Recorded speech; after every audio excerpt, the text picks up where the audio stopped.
नमस्कार बंसी जी, आपका बहुत बहुत स्वागत है विश्व साहित्य सेवा संस्थान सिंगापुर में।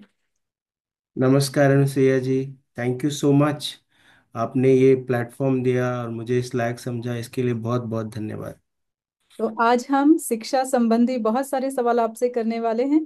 तो पहले मैं सबसे पहले ये आपसे जानना चाहूंगी कि आप शिक्षा से जुड़े हुए हैं, जो भारत की एजुकेशन सिस्टम है, तो उसके बारे में आप बताइए कि किस तरह से जुड़े हुए हैं और क्या कार्य कर रहे हैं। तो ये तो बहुत बड़ी लंबी स्टोरी हो जाएगी, बट मैं फिर भी एक शॉर्ट में बताने की कोशिश करूंगा। अम, बचपन से ही मुझ में ये पैशन था कि मैं शिक्षा के क्षेत्र में कुछ काम करूं, कुछ योगदान करूं। मेरी खुद की जो पढ़ाई है वो म्यूनिसिपल स्कूल से हुई है, बेसिक शिक्षा। वो फिर हिंदी मीडियम से थी। फिर उसके बाद मैंने अपना कॉलेज किया, ग्रेजुएशन किया, पोस्ट ग्रेजुएशन किया। पोस्ट ग्रेजुएशन में अच्छा किया तो अ, हमारे कॉलेज ने मुझे एक मौका दिया विजिटिंग फैकल्टी का के रूप में काम करने का। वहाँ काम करते करते मुझे ये रियलाइज़ हुआ कि अगर शिक्षा में मुझे करियर बनाना है तो मुझे फॉर्मल एजुकेशन सेक्टर में जाना चाहिए, और उसके लिए मुझे कुछ क्वालिफिकेशंस लेने होंगे। जैसे भारत में पढ़ाने के लिए बीएड कंपलसरी है, तो फिर मैंने बीएड किया। जी। और बीएड करते करते बीएड में मुझे एक गोल्ड मेडल भी है। तो काफ़ी मैं, क्योंकि ये मेरा पैशन था, दिल से निकलता था कि मैं कुछ करूँ इस क्षेत्र में।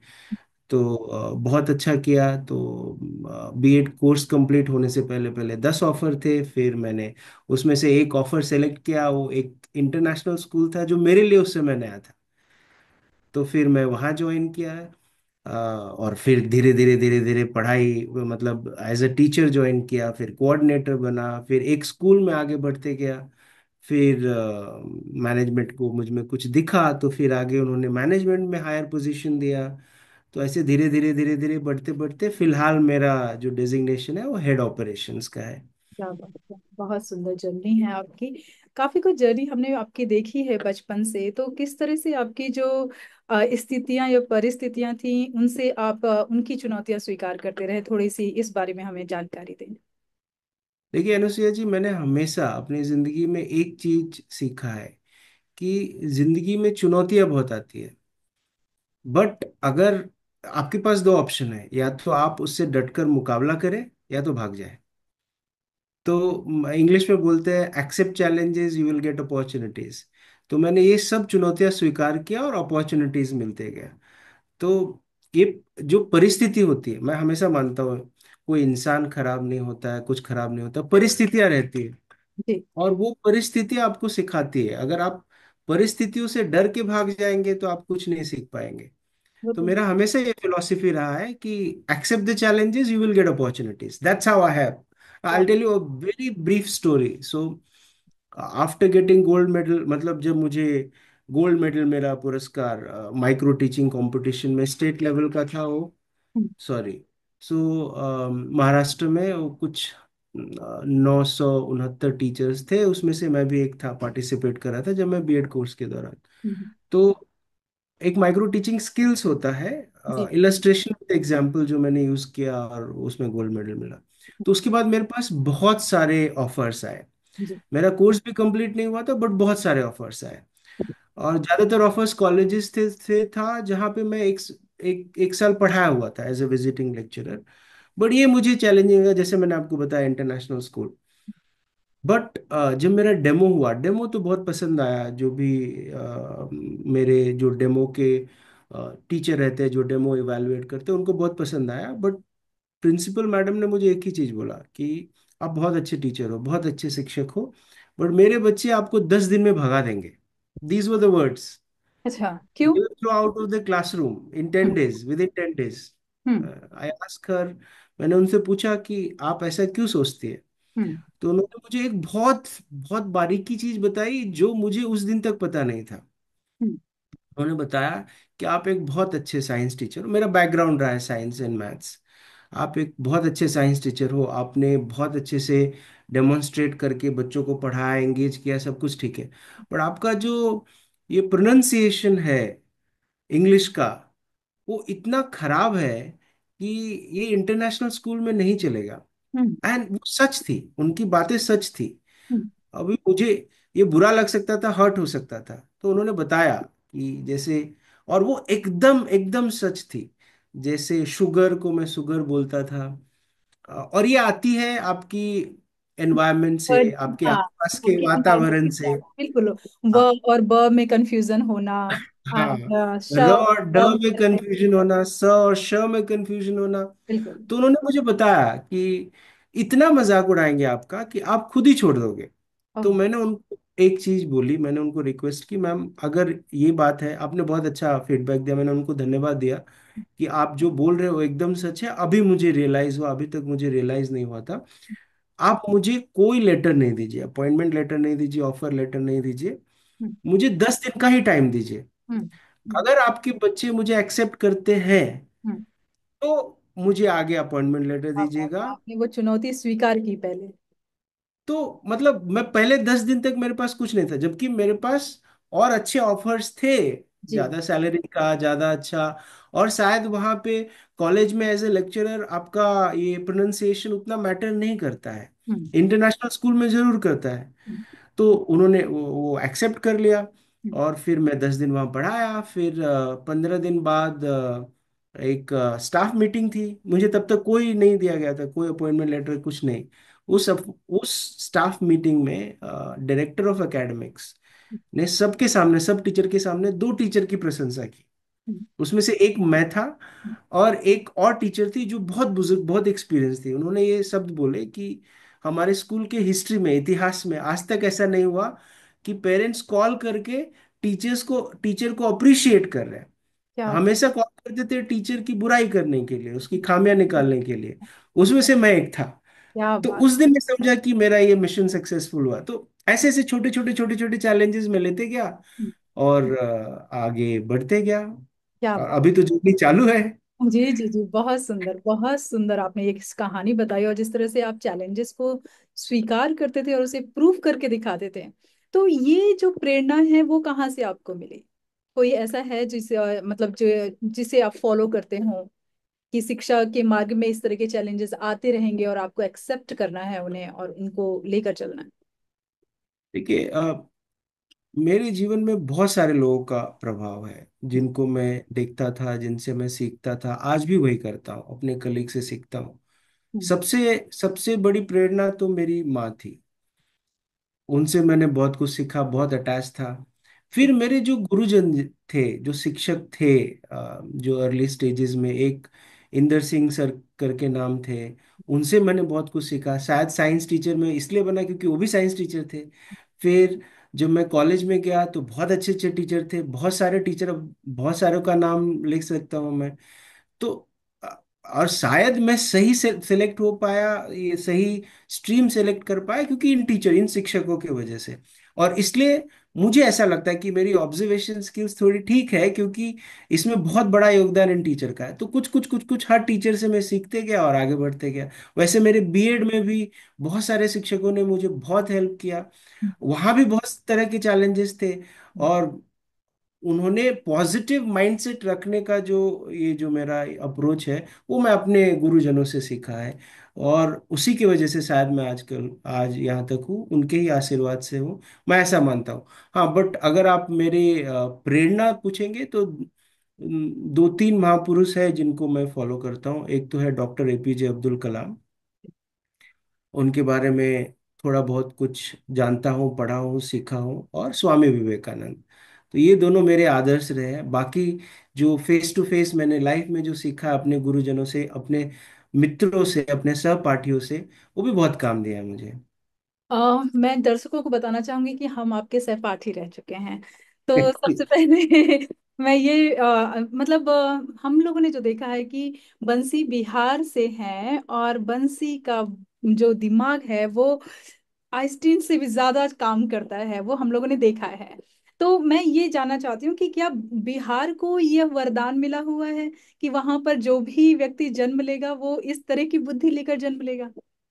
इस पर आपका क्या कहना है? सबसे पहले तो मैं अपने मतलब आइंस्टाइन के मतलब बिल्कुल करीब नहीं हूँ, 1% भी नहीं हूँ मैं, अपने आप को ऐसा नहीं मानता। हाँ बट शायद जो ये जो स्ट्रगल करने की जो जुझारूपन है, हम्म। वो शायद बिहार की धरती में है।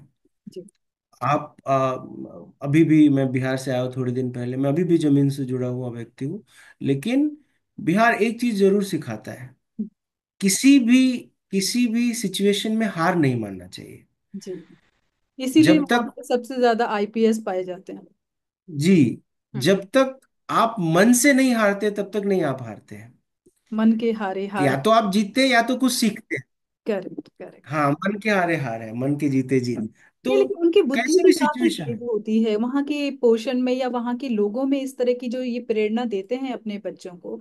और उनका जो खान पान है, जिस तरह से उनका दिमाग होता है, वो मैंने देखा है कंपैरेटिवली बहुत लोगों से ज्यादा उज्जवल होता है। या तो वो बहुत ग्रेट बन जाते हैं, या तो वो बहुत डिस्ट्रॉय हो जाते हैं। तो ये दोनों ही बिल्कुल बिल्कुल। जो बहुत तेज दिमाग वाले होते हैं उन्हीं के साथ ऐसा होता है।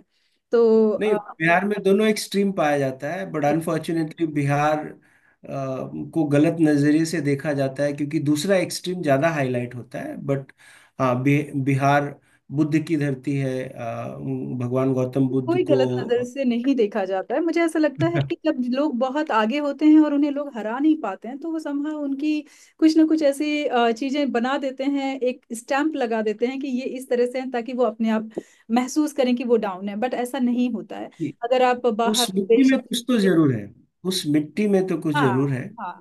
ये जो तो खास करके हारना नहीं सिखाता है, हारना नहीं सिखाता है। हार नहीं मानूंगा, रार नहीं बात ठानूंगा, वो अटल जी की बहुत फेमस पंक्तियां हैं।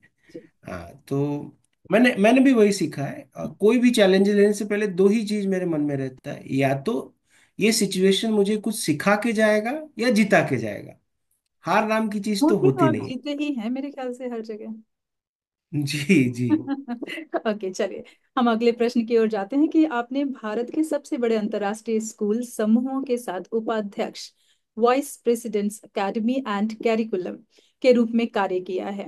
तो कृपया बताइए कि आपने किन नवाचारों के माध्यम से पाठ्यक्रम विकास और डिजिटल लर्निंग को सशक्त किया है। जी, तो सबसे पहले तो मेरा जो जर्नी रहा है ग्रास रूट लेवल से, हम्म। अ, ज्यादातर ये देखा जाता है जो एजुकेशन मैनेजमेंट में है, कॉरपोरेट में है, वो डायरेक्ट कॉरपोरेट में आ जाते हैं। बट मेरा प्लस पॉइंट ये था कि मैं क्लासरूम टीचिंग से आया हूँ, ग्रास रूट लेवल से।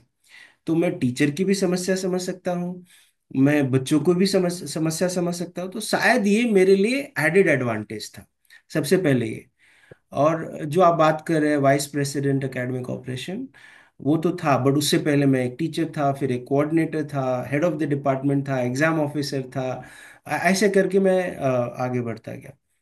तो जहाँ तक मैंने देखा है, आपको भी पता होगा, इंडिया में पॉपुलेशन वास्ट है, डेमोग्राफी अलग अलग है, हर कुछ किलोमीटर पे भाषाएं बदल जाती है, हर कुछ किलोमीटर पे रिसोर्सेज बदल जाती जी, है। जी, अर्बन रूरल में बहुत बड़ा गैप है, आपको वो भी मालूम है जी, कि आपको अर्बन एरियाज में सब फैसिलिटीज मिल जाएंगी, वेयर एज रूरल एरियाज में आपको तो बेसिक इंफ्रास्ट्रक्चर और क्वालिफाइड टीचर्स तक मिलने मुश्किल हो जाते हैं। बहुत कुछ था दिमाग में, और जो मैं कुछ करना चाहता था उसमें से कुछ चीजें कर पाया। जब बात आती है करिकुलम की, और दूसरी बात यह है कि पेरेंट्स अभी भी बहुत महत्व देते हैं एजुकेशन को, इंडिया में बहुत अटैच्ड है। बच्चों के साथ साथ माँ बाप भी पढ़ते हैं, ऐसा मुझे लगता है, बच्चों से ज्यादा ये सही वो बात है या गलत बात है? मतलब सर्च आप करते क्या हैं। अपना वक्तव्य देना चाहेंगे कि ये अच्छी बात है कि पेरेंट्स भी बच्चों के साथ सीख रहे हैं? दोनों, दोनों। मैं इस तरह से बोलूंगा, क्योंकि अगर वो ओवर हो जाए तो वो आप मतलब आप गूगल शिक्षकों पे के लिए सर्च करके प्रॉब्लम आ जाती है। टीचर को क्वेश्चन करने लगते हैं, वो भी गलत है। हम्म। बट आप ज्यादा जानकारी रखते हैं ताकि आपके बच्चों को आप उतना फैसिलिटी दे सके, उस तरीके से हेल्प करें, वो भी सही है। तो जब तक आप लाइन क्रॉस नहीं करें तब तक सब कुछ सही है। ये जैसे आप लाइन क्रॉस करेंगे वैसे, क्योंकि कुछ संतुलन बिगड़ जाता है कहीं ना कहीं, बस शिक्षक हाँ कुछ और पेरेंट्स के बीच का। जी।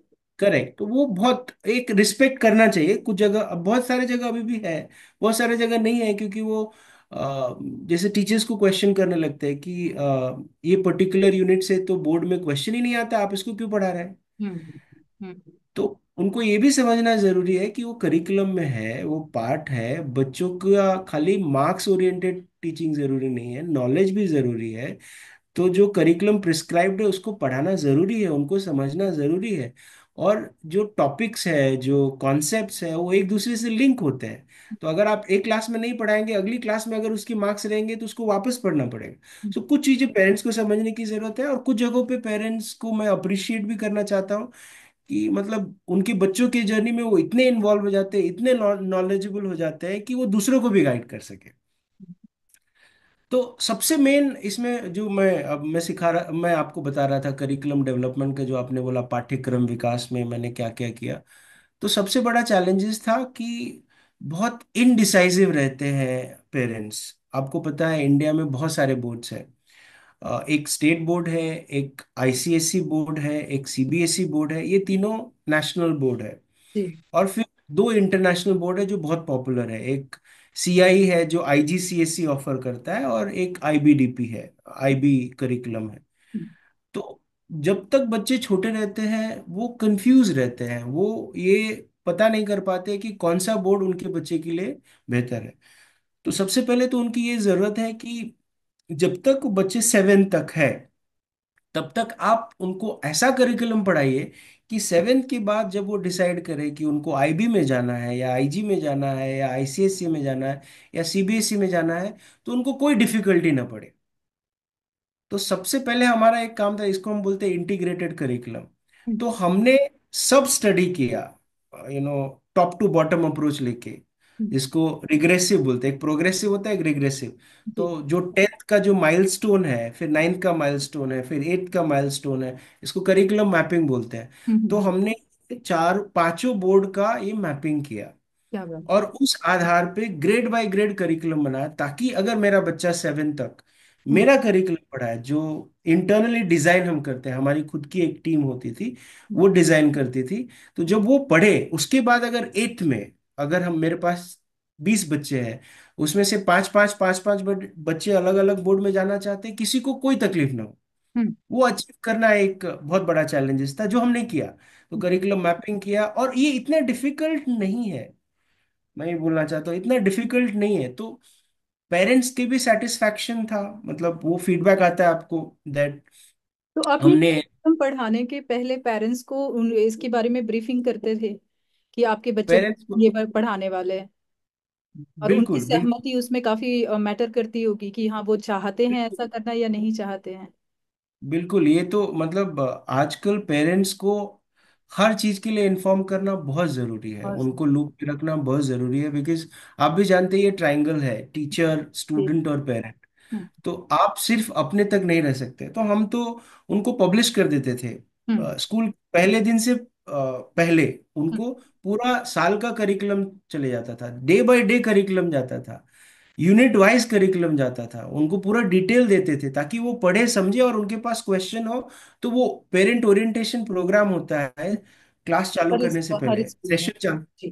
तो जी। उसमें वो क्वेश्चन पूछे, हम हम्म। चाहते थे उनका इन्वॉल्वमेंट, और मतलब वो उनको क्वेश्चन स्पेसिफिक ये चाहते बताया थे। जाता था कि जो जिस बोर्ड पे वो जाने वाले हैं 10th में बच्चे, तो उसकी तैयारी अभी से हम करवा रहे हैं ताकि उन्हें बाद में डिफिकल्टी ना महसूस बिल्कुल बिल्कुल। तो वो अपने अपने क्वेश्चन लेके आते थे, बिकॉज उसमें से कुछ पेरेंट्स होते थे जिनको सीबीएसई ओरिएंटेड जाता था, किसी को आईसीएसई में ही जाना था, जो अब डिसाइड कर लिए थे पहले से। हो। तो उनका जो आईसीएसई गाइडलाइन होता था, सीबीएसई गाइडलाइन होता था, वो भी हम उनको देते थे, हम्म। ताकि आप ये भी पढ़ के आइए और हमारे करिकुलम से आप मैच करके आइए। सो जब आप इतने ट्रांसपेरेंट एंड ओपन रहेंगे कम्युनिकेशन के मामले में पेरेंट्स से, तो पेरेंट्स अप्रिशिएट करते हैं। बिल्कुल। तो वो बहुत सक्सेसफुल हुआ कुछ दिनों तक। बहुत अच्छा अच्छा जो मैं समझ पाया हूँ, करिकुलम में माइलस्टोन ऑलमोस्ट सेम है। क्या पढ़ाना है, what to teach is almost similar. एक ग्रेड ऊपर एक ग्रेड नीचे है, जो कोई बोर्ड में 4th में पढ़ाते हैं, 5th में पढ़ाते हैं। How to teach is different, yes. इसको पेडागोजी बोलते हैं। और वो हमने बेस्ट प्रैक्टिसेस निकाला, ताकि हमारे जो पूरे करिकुलम के सेंटर में था वो बच्चे थे। उनको एंगेज रखना है, उनको एक्टिव रखना है, उनको एंग्रॉस्ड रखना है क्लास में। क्योंकि मैंने देखा है अब जब तरह मैं, की एक्टिविटी दी जाए ताकि उनकी प्रैक्टिस ज्यादा हो। बिल्कुल, और वो मोनोटोनस भी नहीं होना चाहिए, एक हम्म। ही तरह की एक्टिविटी नहीं होना चाहिए। बिल्कुल बिल्कुल। मतलब अगर आप हर सब्जेक्ट में प्रोजेक्ट बेस्ड पढ़ाएंगे तो शायद वो प्रोजेक्ट बेस्ड से ऊब जाए। हम्म। हर पीरियड में आप फ्लिप क्लासरूम पढ़ाएंगे तो वो उससे ऊब जाए। तो हम्म। हमने इसको खाली मेरी ये सक्सेस नहीं है, पूरी टीम की थी, एक लगभग 30 से 40 लोगों की ये टीम आप थी। विभ्योर इंटरनेशनल में जब आप थे वहां की बात कर रहे हैं? जी जी, जब हाँ। मैं विबग्योर में था। हम्म। और विबग्योर ने मुझे बहुत बड़ा प्लेटफॉर्म दिया, वहीं से मैं टीचर से ऊपर तक बढ़ा, वाइस प्रेसिडेंट तक। और दूसरी एक चीज थी, विबग्योर की खासियत ये थी कि वो क्वालिटी में मायने रखते, क्वालिटी से कोई कॉम्प्रोमाइज नहीं। और जो स्टूडेंट लर्निंग आउटकम है उसमें कोई कॉम्प्रोमाइज नहीं। तो उसको इवैल्यूएट करने के अलग अलग तरीके थे, लाइक 360 डिग्री इवैल्यूएशन हम यूज करते थे विबग्योर में। मतलब विबग्योर तो एक बहुत बड़ा सागर है, उसमें मेरा कंट्रीब्यूशन शायद एक दो बूंद है, लेकिन हाँ ये सब चीजें मैंने वहाँ लागू किया, वहाँ से सीखा, वहाँ पे इम्प्लीमेंट किया, और काफी ज्यादा अप्रिसिएशन मिला। तो एक बहुत बड़ा फैक्टर है विबग्योर मेरे लाइफ में। बहुत सुंदर। आपकी जर्नी का एक भाग हम अब जान पाए हैं। चलते हैं हम अपने दूसरे क्वेश्चन की ओर कि आपने एक स्टार्टअप स्कूल की स्थापना से लेकर उसकी नीतियां बनाने और उन्हें लागू करने तक का कार्य किया है। इस प्रक्रिया में सबसे बड़ी चुनौती क्या रही और आपने उससे कैसे निपटा? जी, जैसे स्टार्टअप बिजनेस होता है अभी बहुत, आई थिंक ये प्रचलन में है ये स्टार्टअप वर्ड। स्टार्टअप, हाँ। वैसे ही जब आप कोई स्टार्टअप स्कूल चालू करते हैं या स्कूल राइट फ्रॉम स्क्रैच चालू करते हैं तो बहुत सारी समस्या आती है, समस्याएं आपने सिमिलर है। खोला था अपना? जी, नहीं मैंने अपना नहीं खोला था, किसी और के लिए खोला था। जी। बट मैं फुली रिस्पॉन्सिबल था, तो इसलिए मैं अपने एक्सपीरियंस से बोलता हूँ, मतलब पूरा दायित्व तो मुझ पर था। जी। मतलब आपके मैनेजमेंट, बेस पर उन्होंने स्कूल खोला था कि भाई बंसी जी बिल्कुल हमारे साथ हैं, तो हम अब ये कार्य बिल्कुल शुरू करते हैं, हम अपना बिजनेस स्टार्ट करते हैं। बिल्कुल बिल्कुल। तो स्टार्टअप एनवायरनमेंट में सबसे बड़ा जो चैलेंज होता है वो फंडिंग का होता है। हम्म। जो फाइनेंशियल जो होता है, एक्सेस टू फंड कैपिटल, जो इनिशियल कैपिटल चाहिए, फिर कैश फ्लो मैनेजमेंट चाहिए। और मैं इस विभाग में बहुत लकी रहा हूँ, क्योंकि मेरे साथ जो फिनेंस और फिनेंस की जो टीम थी वो बहुत सशक्त थी, बहुत हेल्पफुल थी। मेरा काम था उनको अपना प्रोजेक्ट समझाना, अपना काम समझाना, अपना प्रोडक्ट समझाना, ताकि वो कन्विंस कर पाए जो भी तो सर फाइनेंशियल आप टीम। फिनांस भी देखते थे, मतलब ये इन चीजों में भी ओवरव्यू, इन्वॉल्व रहते थे?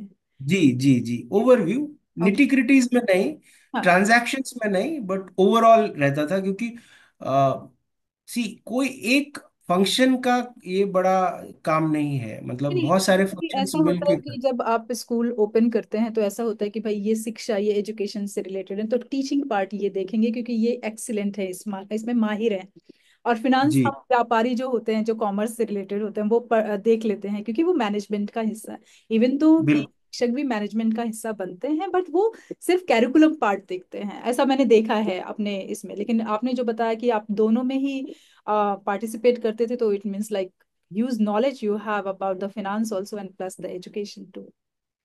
हाँ, so I put it in this way say, एक दो तरह का स्ट्रक्चर होता है। एक तो आपके अलग अलग डिपार्टमेंट होते हैं, जैसे आपने फाइनेंस डिपार्टमेंट बोला, एकेडमिक्स बोला, करिकुलम बोला, एडमिन बोला, ट्रांसपोर्ट बोला, ये सब अलग अलग डिपार्टमेंट है, स्टोर बोला। सो ये अलग अलग डिपार्टमेंट है। या तो ये साइलोज में काम करे, उनका एक क्षेत्र है, स्कोप ऑफ वर्क डिफाइंड है, उसमें काम करे, अपना अपना बेस्ट करे, हो गया। एक ये तरीका है जो ज्यादातर ऑर्गेनाइजेशन यूज करती है। और उसमें आप मेरे क्षेत्र में इंटरफेयर मत करो, मैं आपके क्षेत्र में इंटरफेयर नहीं करूं, ये एक ऐसा चलता है, इसको बोलते हैं साइलो से काम करना। और दूसरा होता है, ये सब डिपार्टमेंट है बट सब इंटरलिंक्ड है, इंटरकनेक्टेड है। जैसे अगर फाइनेंस को किसी से फंडिंग चाहिए तो उनको प्रोडक्ट समझाना पड़ेगा कि आपका क्या प्रोडक्ट है, कैसे वो यूनिक है, कैसे वो आपके कॉम्पिटिटर से बेटर है। आपको वो कैरिकुलम में। कॉन्फिडेंस में लाना पड़ेगा, तो वो खाली फाइनेंस नहीं कर सकता। बिल्कुल बिल्कुल। उसके लिए जो जो कोर सर्विस है, जैसे एकेडमिक्स करिकुलम जो स्कूल क्षेत्र में है, जब तक उनका सहयोग नहीं होगा वो नहीं करा पाएंगे, शायद वो कन्विंस भी ना करा पाए बिल्कुल उनको। बिल्कुल सही बात तो है। जब तक प्रोडक्ट आप नहीं समझा पाएंगे तब तक कोई कोई इन्वेस्टमेंट करना नहीं चाहेगा, जब तक उनको दिखेगा नहीं कि उनको आरओआई है, प्रॉफिटेबल बिल्कुल है, बिल्कुल बिल्कुल उनका सही। उनका इन्वेस्टमेंट पे रिटर्न आने वाला है, तब तक वो नहीं करेंगे। आप बिल्कुल तो एमबीए वाली भाषा बोल रहे हैं। शिक्षा, मुझे ऐसा लग रहा है कि मैं किसी बिजनेसमैन से बात कर रही हूँ और ना कि एजुकेटर से। फिर मैं इसका श्रेय देना चाहता हूँ कि जो मेरे कलीग है फाइनेंस वाले, मतलब शायद वो मुझसे कुछ सीखे, मैं उनसे बहुत कुछ सीखा हूँ। तो ये साइलोज में काम करना एक पास्ट हो गया अभी, मतलब उसमें नहीं करना चाहिए। जो फ्यूचरिस्टिक ऑर्गेनाइजेशन है उसमें इंटरकनेक्शन होना चाहिए, एक दूसरे से हेल्प लेने में झिझकना नहीं चाहिए। जी जी बिल्कुल। ऑर्गेनाइजेशन के विजन एंड मिशन को अचीव करने के लिए जिससे जो जरूरत पड़े वो करके आगे बढ़ना चाहिए। ट्रू। कोलैबोरेटिव वर्ल्ड है ये, अकेला आप कुछ नहीं कर सकते, अकेली डिपार्टमेंट भी कुछ नहीं कर सकती है, चाहे वो ह्यूमन रिसोर्स ही क्यों नहीं हो। एक चना भार नहीं फोड़ सकता, बहुत सारे चने की जरूरत जी होगी। जी। ओके जी। बहुत सो सही ये बात एक बोला। तो था हम्म, स्टार्टअप स्कूल में, आई थिंक मैंने पहला पॉइंट बोला था फाइनेंस चैलेंज, जो सब मेन चैलेंज होते हैं हर बिजनेस में। दूसरा जो रेगुलेशंस है, जो कंप्लायंसेस है, वो एक बड़ा पेन पॉइंट है। चाहे आप कोई भी स्टार्टअप बिजनेस में भी, ईज ऑफ डूइंग बिजनेस में आई थिंक इंडिया 86 और 89 रैंक है लेटेस्ट। सो जहाँ मेरा ये पर्सनल ओपिनियन है कि हमको इसमें बहुत, इंडिया एज अ कंट्री को बहुत काम करने की जरूरत है। क्योंकि आप एक एक छोटा स्कूल भी चालू करते हैं तो उसमें 47 से 60 आपको परमिशन लेने की जरूरत पड़ती है। और वो स्टार्ट होता है लोकल गवर्निंग बॉडी, जैसे अगर मुंबई में है तो बीएमसी, हैदराबाद में है तो जीएचएमसी, वहां से लेके स्टेट गवर्नमेंट से लेके इंडिविजुअल बोर्ड से लेके सेंट्रल गवर्नमेंट तक। तो इसमें बहुत कुछ किया जा सकता है जहां मैं ये जानता हूँ। तो ये बड़ा हर्डल होता है, ये जो कंप्लायंस इशू है। और मैंने यहाँ तक देखा है कि जो भी मैनेजमेंट है, जो भी फाउंडर है, जो भी अपना स्कूल या कुछ भी स्टैब्लिश करना चाहते हैं, वो चाहते हैं कि कंप्लायंस को वो फॉलो करे। बट उसमें इतना कंफ्यूजन है, इतना लेट लतीफी है, इतना प्रॉब्लम है। हाँ, अप्रूवल आने में ही वहां से काफी टाइम लग जाता है, या तो परमिशन में ही काफी वक्त लग जाता है। बिल्कुल, तो इसको फास्ट ट्रैक करने की जरूरत है।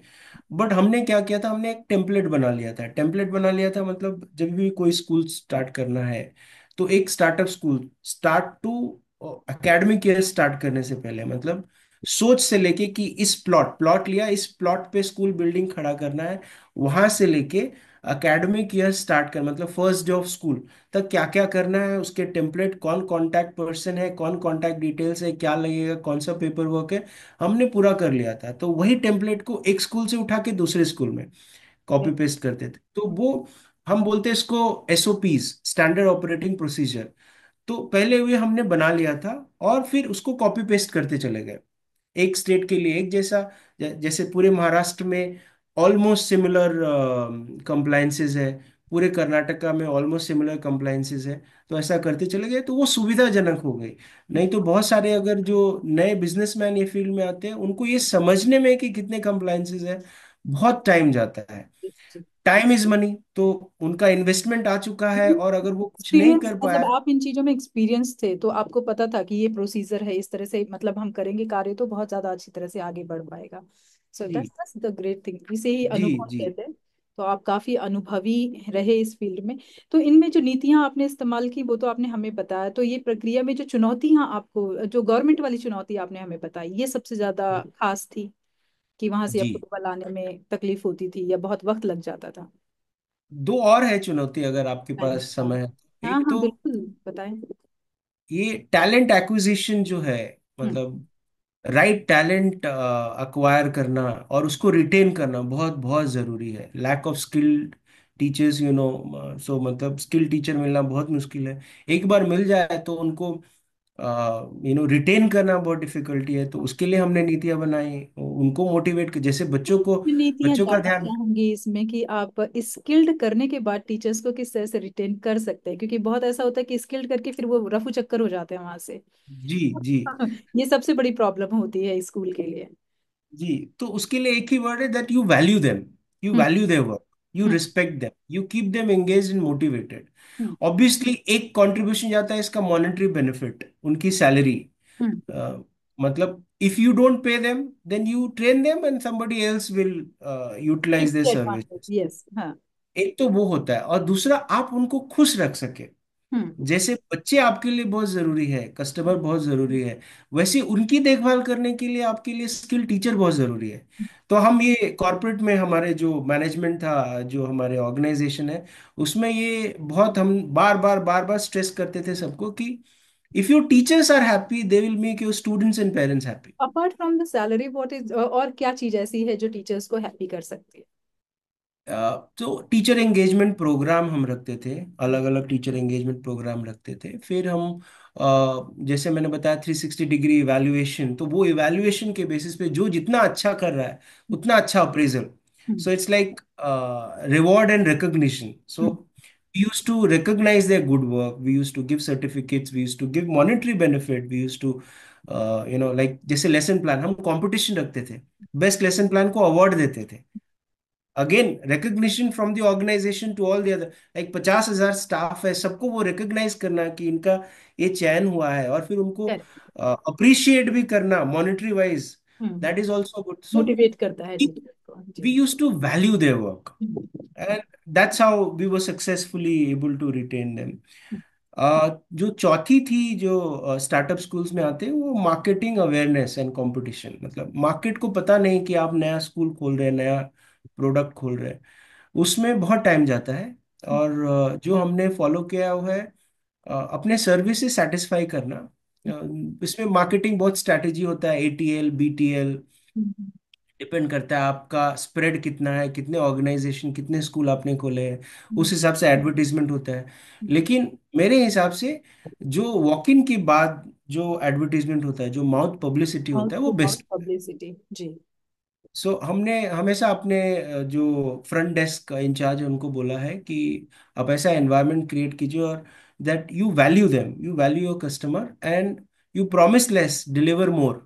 हम्म। ये बहुत कंप्लेन आती है कि आप at the time of admission you go full throttle, आप जो चाहिए वो सब प्रॉमिस कर देते हैं, हम्म। और 6 महीने बाद पेरेंट्स को असलियत पता चलती है। हम उसके खिलाफ थे, विपरीत थे। आप हम्म। प्रॉमिस कम कीजिए, डिलीवर ज्यादा कीजिए, जो हम्म। प्रॉमिस नहीं किया वो भी डिलीवर कीजिए, they will be happy. But अच्छा। If you promise something and you don't deliver. जी जी जी, मैं समझ गई आपकी बात। तो आप इस चीज से कितने सहमत हैं कि जिस तरह से शिक्षा को मतलब एक व्यापार की तरह से देख जा रहे, जो हमारी भाषा है वो भी इसी तरह की है कि हम कस्टमर्स हैं, पेरेंट्स नहीं है, अभिभावक हम्म। नहीं है, ये शिक्षक नहीं है, ये एज अ सेलर टाइप में हम यूज कर रहे हैं कि सेल्स मैन है जैसे, तो वो अपना प्रोडक्ट बेच रहे हैं या कंपनी ने जो प्रोडक्ट बनाया। तो हम्म। कहीं कहीं ऐसा नहीं लग रहा है कि हम शिक्षा को डिग्रेड कर रहे हैं इस तरह की भाषा का इस्तेमाल करके? हम्म।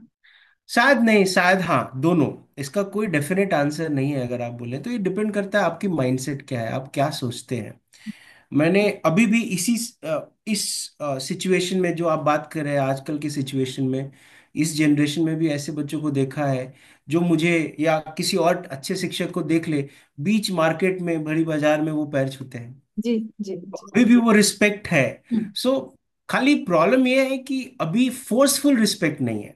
हम्म। लाइक हम अपने स्कूल में भी बोलते हैं, हमारा जैसे मैंने बताया पॉलिसी है, हम्म। तो सबसे पहले ग्रीटिंग्स टीचर्स को करना पड़ता है। जी जी जी। You earn your respect. ये दिस इज द, टीचर को प्रूव आप करना पड़ता है। फोर्सफुली, हम्म।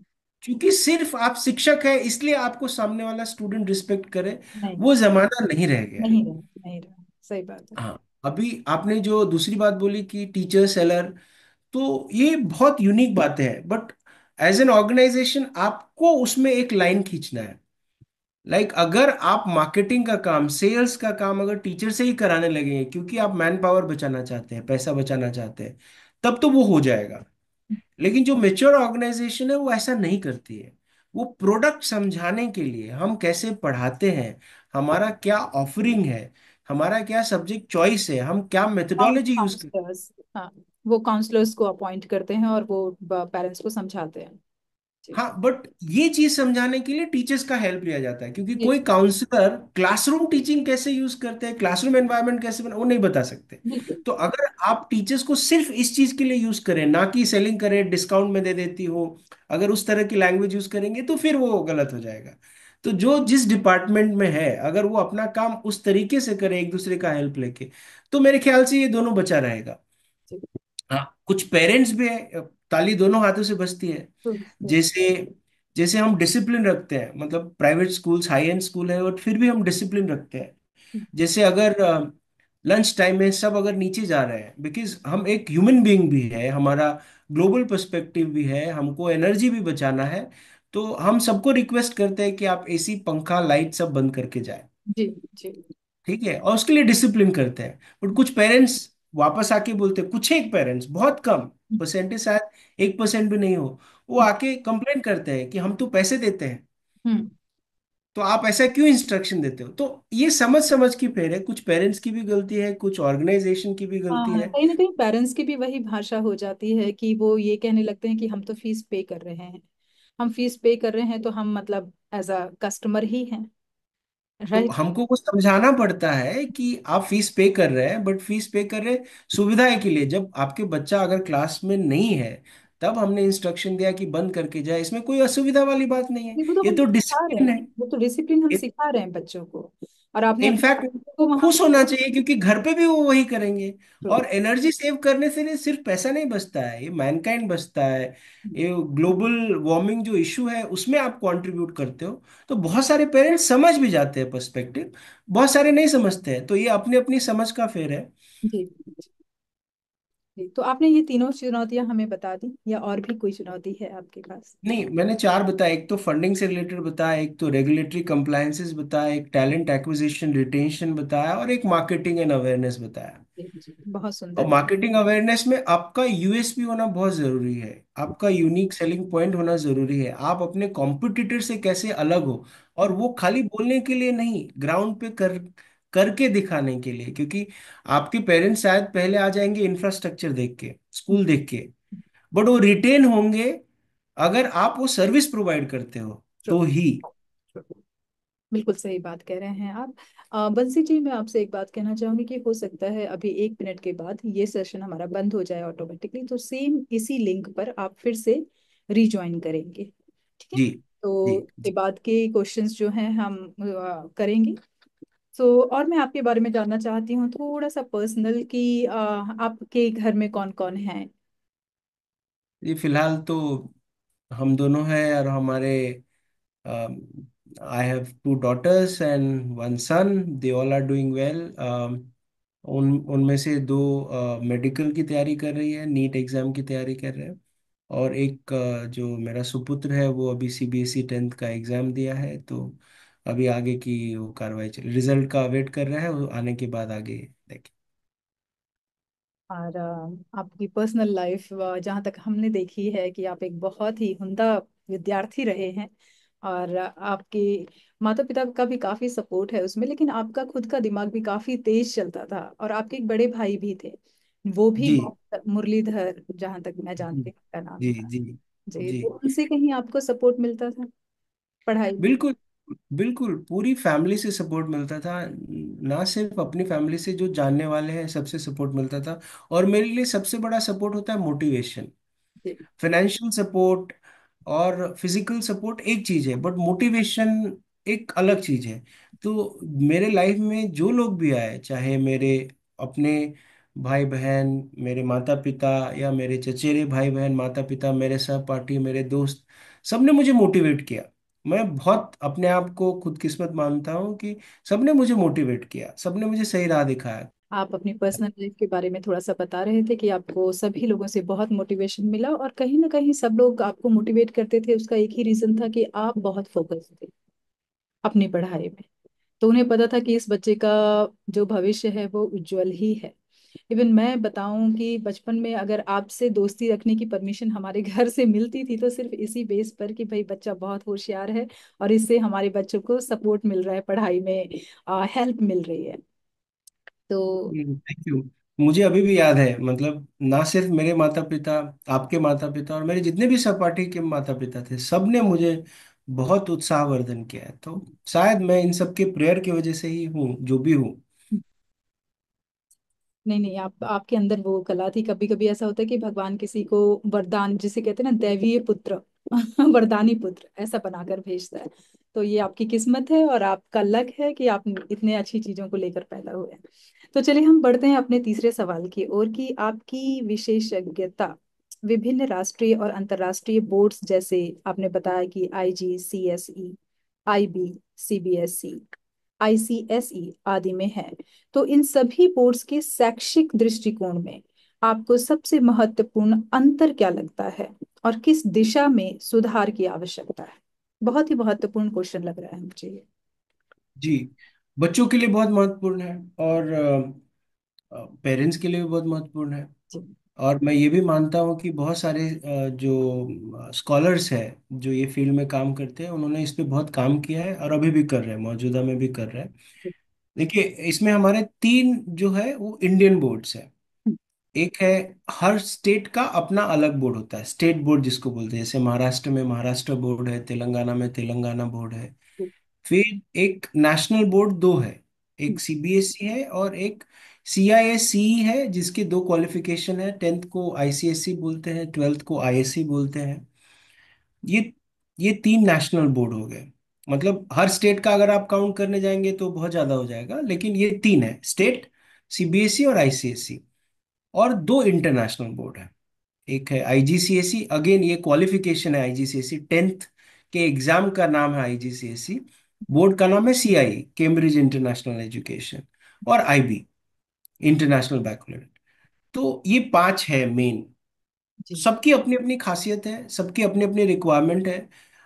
जैसे स्टेट बोर्ड आप बोलेंगे तो वो डिजाइन किया जाता है स्टेट के रिसोर्सेज के हिसाब से, स्टेट के नीड के हिसाब से, स्टेट में जो फैसिलिटीज है उसके हिसाब से। CBSE अगर आप देखेंगे, जिसको NCERT जो चलाती है या जिसका संचालन करती है, जिसका curriculum NCF, national curriculum framework से आता है, वो पूरे देश, रूरल अर्बन दोनों को मिला के फिर चलती है। और फिर ICSE है जो मोस्टली अर्बन एरिया में है, जिसको एंग्लो इंडियन बोर्ड भी बोलते हैं, जो पहले उन्होंने कैम्ब्रिज वालों के सहयोग से ही बना था, एंग्लो इंडियन सोसाइटी ने बनाया था। तो जैसे आप CBSE की बात करते हैं, तो CBSE में मैथ्स और साइंस का बहुत इंपॉर्टेंस है। 10th तक everyone has to study maths and science, क्योंकि ऐसी मान्यता है नेशनल करिकुलम फ्रेमवर्क का कि basic education in maths and science should be given to everyone. वहीं पे जब हम ICSE की बात करते हैं, तो वहां पे there is a vast offering of subjects. So आप 8th के बाद से आप डिफरेंट चॉइसेस सेलेक्ट कर सकते हैं, like science stream, commerce stream, humanity stream. आपको वो सिलेक्शन आप 8th के बाद से ही कर सकते हैं। आपको मैथ साइंस पढ़ना कंपलसरी नहीं है 10th तक। तो वो एक ऑप्शन मिलता है। जी। और दूसरा और एडवांटेज है ICSE का कि वो क्रिटिकल थिंकिंग पे बहुत ज़्यादा ध्यान देते हैं, एनालिटिकल स्किल्स और क्रिटिकल थिंकिंग पे। क्योंकि जो ICSE स्कूल्स है मोस्टली अर्बन है, उनके पास रिसोर्सेज काफ़ी अलग है, रिसोर्सेज की कोई दिक्कत नहीं है। तो वो प्रैक्टिकल एजुकेशन, एक्टिव लर्निंग वो प्रमोट करते हैं, प्रोजेक्ट बेस्ड लर्निंग। वो क्रिटिकल डेवलपमेंट और एनालिटिकल स्किल्स डेवलप करती है। CBSE में बहुत सारे एकल विद्यालय भी है। आपने सुना होगा, जिसमें एक ही टीचर रहता है 1 to 10th। हाँ जी। हाँ, मैंने सुना है। ऐसे और ये काफी ऐ- महंगे होते हैं। आ, ऐसा नहीं कि उनका रिजल्ट खराब है, जी जी उनके जी। टॉपर्स भी आए हैं, हाँ हाँ। ऑल इंडिया टॉपर्स भी आए हैं। तो ऐसे भी स्कूल है जहाँ पे रिसोर्सेज की कमी है, रिसोर्स मतलब ह्यूमन रिसोर्स और मटेरियल रिसोर्स, सबकी कमी है, लैब नहीं है प्रॉपर। तो बट CBSE का फोकस है कि बेसिक मैथ्स एंड साइंस की शिक्षा सबको होनी चाहिए। वो उन्होंने ये ऑप्शन नहीं दिया है कि आप बिजनेस स्टडी पढ़ सके 8 9 10th में, या इकोनॉमिक्स पढ़ सके अलग as a subject. Economics social science का पार्ट है, है। जहाँ पे 2 3 चैप्टर पढ़ाते हैं। But economics as a subject, business study as a subject. वो हिस्ट्री एंड सिविक्स दोनों नाम करके एक होता है, जिसमें सिविक्स की बड़ी पतली सी बुक होती है 10th जी तक। जी जी। तो ये बेसिकली आपका हमारे इंडियन बोर्ड्स का डिफरेंस है। जहाँ तक आप इंटरनेशनल बोर्ड की बात करें, वो उन बच्चों के लिए है जिन्होंने ये डिसाइड कर लिया है कि वो हायर एजुकेशन इंडिया के बाहर करेंगे। हम्म। इंडिया के बाहर जैसे कंट्रीज हो गए, European countries, Australia, Singapore, Canada, US। अगर ऐसे कंट्रीज में उनको उन्होंने डिसाइड कर लिया, पहले से प्री डिसाइडेड है कि उनको वहाँ जाना है एजुकेशन करने, हायर एजुकेशन के लिए। हायर मतलब मैं अंडर ग्रेजुएट की बात कर रहा हूँ। तो वो आईजीसीएसई और आईबी लेते हैं मोस्टली। अगेन वहाँ पे फ्लेक्सिबिलिटी बहुत है। सी, इंडिया में बात होती है रिस्ट्रिक्शन की, और फॉरेन कंट्रीज में बात होती है फ्लेक्सिबिलिटी की, ऑप्शंस की, चॉइसेस की। तो जैसे इंडिया में है कि आप साइंस में मैथ्स फिजिक्स केमिस्ट्री ले सकते हैं या बायोपीसी ले सकते हैं, बायो फिजिक्स केमिस्ट्री। ऐसा कुछ रिस्ट्रिक्शन फॉरेन बोर्ड में नहीं है, आईजीसीएसई में। आप बिजनेस स्टडीज के साथ फिजिक्स ले सकते हैं। हम्म। तो वो बहुत फ्लेक्सिबिलिटी देता है, बहुत फ्लेक्सिबिलिटी प्रोवाइड लिटरेचर भी करता जोड़ देते हैं उसी में। है जी। जी। जी। और बहुत सारे फॉरेन लैंग्वेज का भी ऑप्शन देता है। दो हम्म। वो ऑप्शन इंडिया में भी है, इंडियन बोर्ड्स में भी है, बट जहाँ तक मैं समझ पाया हूँ, Indian central government, union government और जो स्टेट गवर्नमेंट है उनकी आपस में अभी तक चल रही है। एक ही कमजोरी है इंडिया में, इंडिया की करिकुलम भी ठीक है, बट प्लानिंग और इम्प्लीमेंटेशन में इतना गैप हो जाता है कि जब तक वो एक जनरेशन चेंज हो जाता है, जैसे अभी हम बीटा जनरेशन चल रहा है, बिल्कुल बिल्कुल। और 2008 में जो एनसीएफ में थोड़ा मॉडिफिकेशन किया था, 2004 एनसीएफ का था, वो करिकुलम चल रहा है। तो हम्म। जो नया एनसीएफ आया है 2020, वहां पे स्टेट और सेंट्रल गवर्नमेंट दोनों एक एक पेज पे है ही नहीं। वो एक्चुअली अभी तक इम्प्लीमेंट नहीं करा ये पाया है, बहुत 5 साल बड़ी हो गया। समस्या है जिस पर मतलब वही होता है कि कहा जाए कि बहुत सारे शेफ मिलकर एक सूप खराब कर देते हैं, या खराब नहीं कर सकते, मतलब हर किसी की परमिशन लेना ये एक बहुत बड़ा टास्क है, ये बहुत बड़ी चुनौती है भारत में कार्य करते समय। ना कि सिर्फ शिक्षकों को, मैंने और भी बहुत सारे जैसे जो सिस्टम के अंदर काम कर रहे हैं उनसे जब बात की, तो वो यही कहते हैं कि इम्प्रूवमेंट करने के लिए सभी तैयार हैं, लेकिन अप्रूवल लेना, वो एक एक बिल पास होना, वो एक जनरेशन वाला काम है, जबकि वो एक महीने 2 महीने में होना चाहिए। तो जब इतना बड़ा गैप होता है तो वहां पर काम करना, या आपका जो जोश है वो पूरा ठंडा हो जाता है वहीं पर। और मैं तो बोल रहा हूँ बिल पास होने के बाद भी वो ग्राउंड लेवल पे इम्प्लीमेंट करना। अभी जैसे ये बिल्कुल। बिल पास है हाँ। 2020 का, लेकिन अभी वो रेटिफाई नहीं हुआ है स्टेट गवर्नमेंट से। हम्म। तो हम्म। सेंट्रल गवर्नमेंट से पास हो गया है। हम्म। और ये लैंग्वेज पॉलिसी और ये वो मतलब 3 इंडियन लैंग्वेजेस के जो इश्यूज है वो इतने बढ़ते जा रहे हैं, मुझे नहीं लगता है नियर फ्यूचर में भी ये कर पाएंगे, एक पेज पे आ पाएंगे। मेरा तो यही मानना है कि आप रिस्ट्रिक्शंस क्यों रखते हैं, आप फ्लेक्सिबिलिटी रखिए, ऑप्शन रखिए। ऑप्शन रखिए, लेने जैसे दीजिए। हम बात कर रहे हैं, हमारे हमारे कंट्री में आईजीसीएसई और आईबी का चलन है। हम्म। बहुत सारे स्कूल अडॉप्ट कर रहे हैं, बहुत सारे बच्चे पढ़ रहे हैं। मैं तो ये चाहता हूँ कि हमारे इंडियन बोर्ड्स, इंडियन करिकुलम दूसरे देशों में चले, इतना अच्छा हो। लेकिन गैप वही आ जाती है कि हमारी प्लानिंग और इम्प्लीमेंटेशन में इतना गैप है। और वो नौकरशाही की वजह से या किसी को दोष देना सही बिल्कुल। नहीं होगा। सिस्टम ही है जो चला आ रहा है, उसे वो फॉलो कर रहे हैं, उसमें कहीं पर भी वो चेंजेस नहीं कर पा रहे हैं कि गति बढ़े, और गति बढ़ाने की ही आवश्यकता है, और तभी कुछ हो जैसे पाएगा। मैं ये इसलिए बोला कि आप अगर जेंजी के लिए रूल बनाए, उसके हिसाब से प्लानिंग की है, तो वो बीटा तक भी लागू नहीं होता है, जनरेशन बीटा अल्फा तक भी की लागू बात। नहीं होता है। जी जी। और ये जनरेशन में बच्चे इतने डेवलप्ड हो जाते हैं, उतने उनके ब्रेन इतने हो जाते हैं कि उनके लिए वो आउटडेटेड हो जाता है, आउटडेटेड हो उनका जाता है इंटरेस्ट एक्चुअली, खत्म हो उनका जो जाता है। बाहर का इन्वायरमेंट है अब वो पूरे इंटरनेशनल हो गए हैं, अब सबके हाथ में आप देखें तो डिजिटल मीडिया इतनी पूरी बुरी तरह से छाया हुआ है उनके दिमाग में कि वो इंटरनेशनल बच्चे हो गए हैं। आप उनको सिर्फ भारत का ना समझे। तो जब बिल्कुल। हाँ, तो जब वो सारी चीजें जानने लगे हैं और बाहर अंदर के लोग जो उनको देख नहीं पा रहे, तो वो तो यही कहेंगे कि भाई ये चीज तो हमें चाहिए ही नहीं, ये तो बहुत पुरानी है, हम क्यों लेंगे इसे। बिल्कुल। और आप देखेंगे क्यों ये इंटरनेशनल बोर्ड्स है, जैसे आईजीसीएसई हो, सीआईई बोर्ड हो गया, हम्म। उन्होंने एक सब्जेक्ट चालू किया, हो गया अभी 10 साल के आसपास, ग्लोबल पर्सपेक्टिव। हम्म। बच्चों को ये सिखाते हैं कि how to become a global citizen. Hmm. तो hmm. You are no longer Indian citizen only. और हम्म। जब हमारे देश की बात आती है तो हम तो ग्लोबली इंडिया को भी थिंक छोड़ के करना। महाराष्ट्र, हाँ। तमिलनाडु, जी। तेलंगाना, उसी में अभी तक हम उलझे हुए हैं, जबकि भारत बाहर अपने वाले आप किसकी में एक बात है। विश्व हो गया है, और ये अच्छी बात भी है, लेकिन कहीं ना कहीं डिफिकल्टी है जब आप भारत से बाहर निकलते हैं तब। जी। और ये मेरे बहुत लोगों ने मुझे ऐसे बताया कि मतलब भारत अपने आप में रियल में एक पूरा विश्व है। ये एक बहुत अच्छी बात है कि जो सर हर विश्व, पूरे विश्व का एक ले लीजिए और एक भारत को रख लीजिए, चाहे वो भाषाएं हो, चाहे वो स्टेट हो, चाहे कोई भी चीज हो। आप देखिए तो आपको ये अंतर दिखाई दे जाएगा कि भारत को एक तरफ रखना पड़ेगा और फिर सारी कंट्रीज एक तरफ रखी जाएगी। देखिए, अब चीजों में भारत एक ब्लेस्ड कंट्री है। ब्लेस्ड उसके कंट्री। पास सब रिसोर्सेज है, सब कुछ है। लेकिन एक चीज है, जो पॉलिटिकल डिसाइसिवनेस है, उसकी वजह से उसका वो, मुझे ऐसा लगता है कि पूरा फायदा नहीं उठा पा रहा है। स्लो है उनका काफी। हम्म, हम्म। जी। जी, जब तक ये जो बाहर का कवर एरिया है, वो वाले अल्फा बीटा जो कह रहे हैं आप, जब तक वो सिस्टम के अंदर नहीं घुसेंगे तब तक वो चीजें नहीं आनी है। जी। और तो दूसरी ये बात है, जो इंटेलेक्चुअल्स है, जो अल्फा बीटा है, हम लोग भी बहुत क्रिटिसाइज कर देते हैं बाहर से पॉलिटिकल सिस्टम को। बट हम में से कोई पॉलिटिकल सिस्टम में जाना नहीं चाहता है। वही वही बात है, वही बात है। ये ये एक दुविधा है। जब तक ये आप जो बोल रहे हैं अल्फा बीटा के बच्चे, जब विलिंगली, जब तक वो पैशनेटली, जब तक नहीं जाएंगे पॉलिटिकल सिस्टम में, उसको चेंज नहीं करना चाहेंगे, तब तक ये बात तो सिचुएशन नहीं रहेगी। चेंज होगी। बिल्कुल। कुछ सालों से थोड़ी स्पीड बढ़ी है हम्म। चीजों में। हम्म। सालों से, पिछले 10 एक सालों से चीजों में इम्प्लीमेंट होने की स्पीड बढ़ी है, बट जो चाहिए उतनी अभी नहीं हो पाई है। अभी भी वो बहुत स्लो है। बस वक्त लगेगा।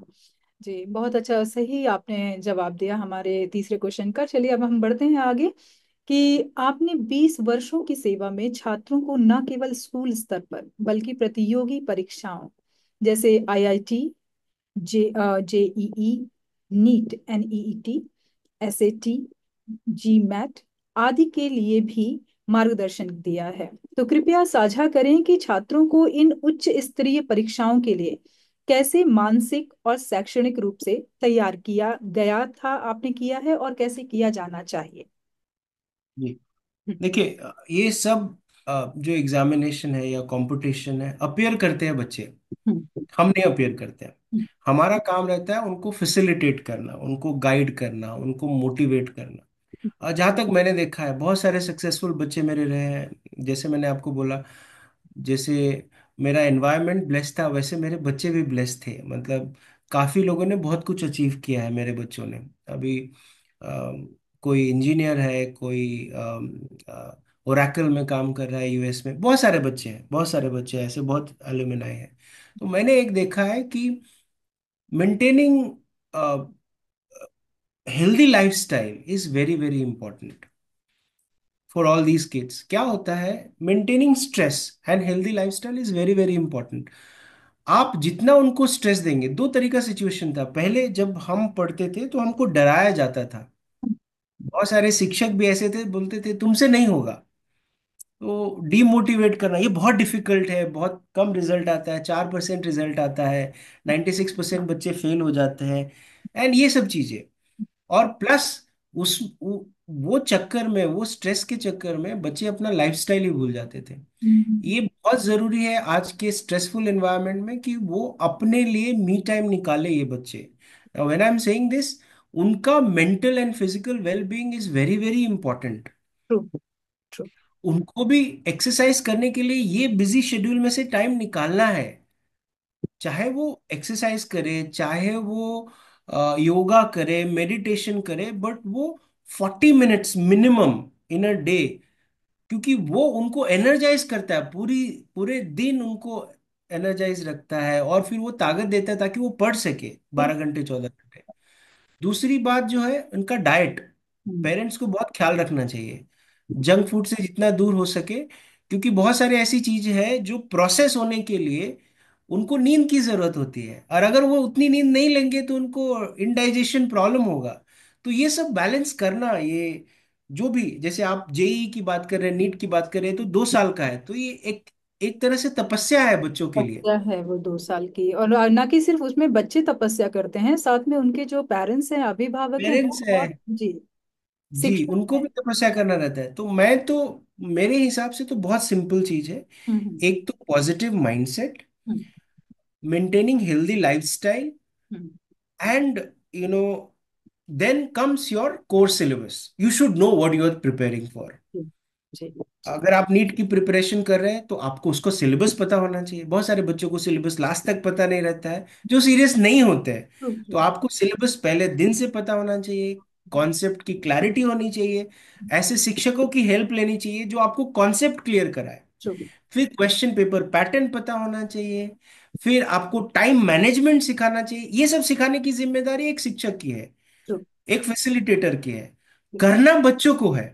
जी और उसके बाद आपका रेगुलर रिवीजन होना चाहिए, फिर मॉक टेस्ट होना चाहिए, जी। पास्ट ईयर्स पेपर्स होना चाहिए। तो करना सिंपल चीजें है, बट एक डिसिप्लिन होके और उसके साथ साथ positive mindset and healthy lifestyle is very very important if you ask me. मेरे हिसाब से ये बिल्कुल। बहुत हेल्प करता है। नहीं। मैंने तो यहाँ तक बच्चों को सिखाया है कि एग्जाम से एक दिन पहले क्या खाना चाहिए, कितने अमाउंट में खाना चाहिए, और कब सो जाना चाहिए। बिल्कुल बिल्कुल एग्जाम से एक दिन पहले 8 घंटे की नींद बहुत इंपॉर्टेंट है। सही।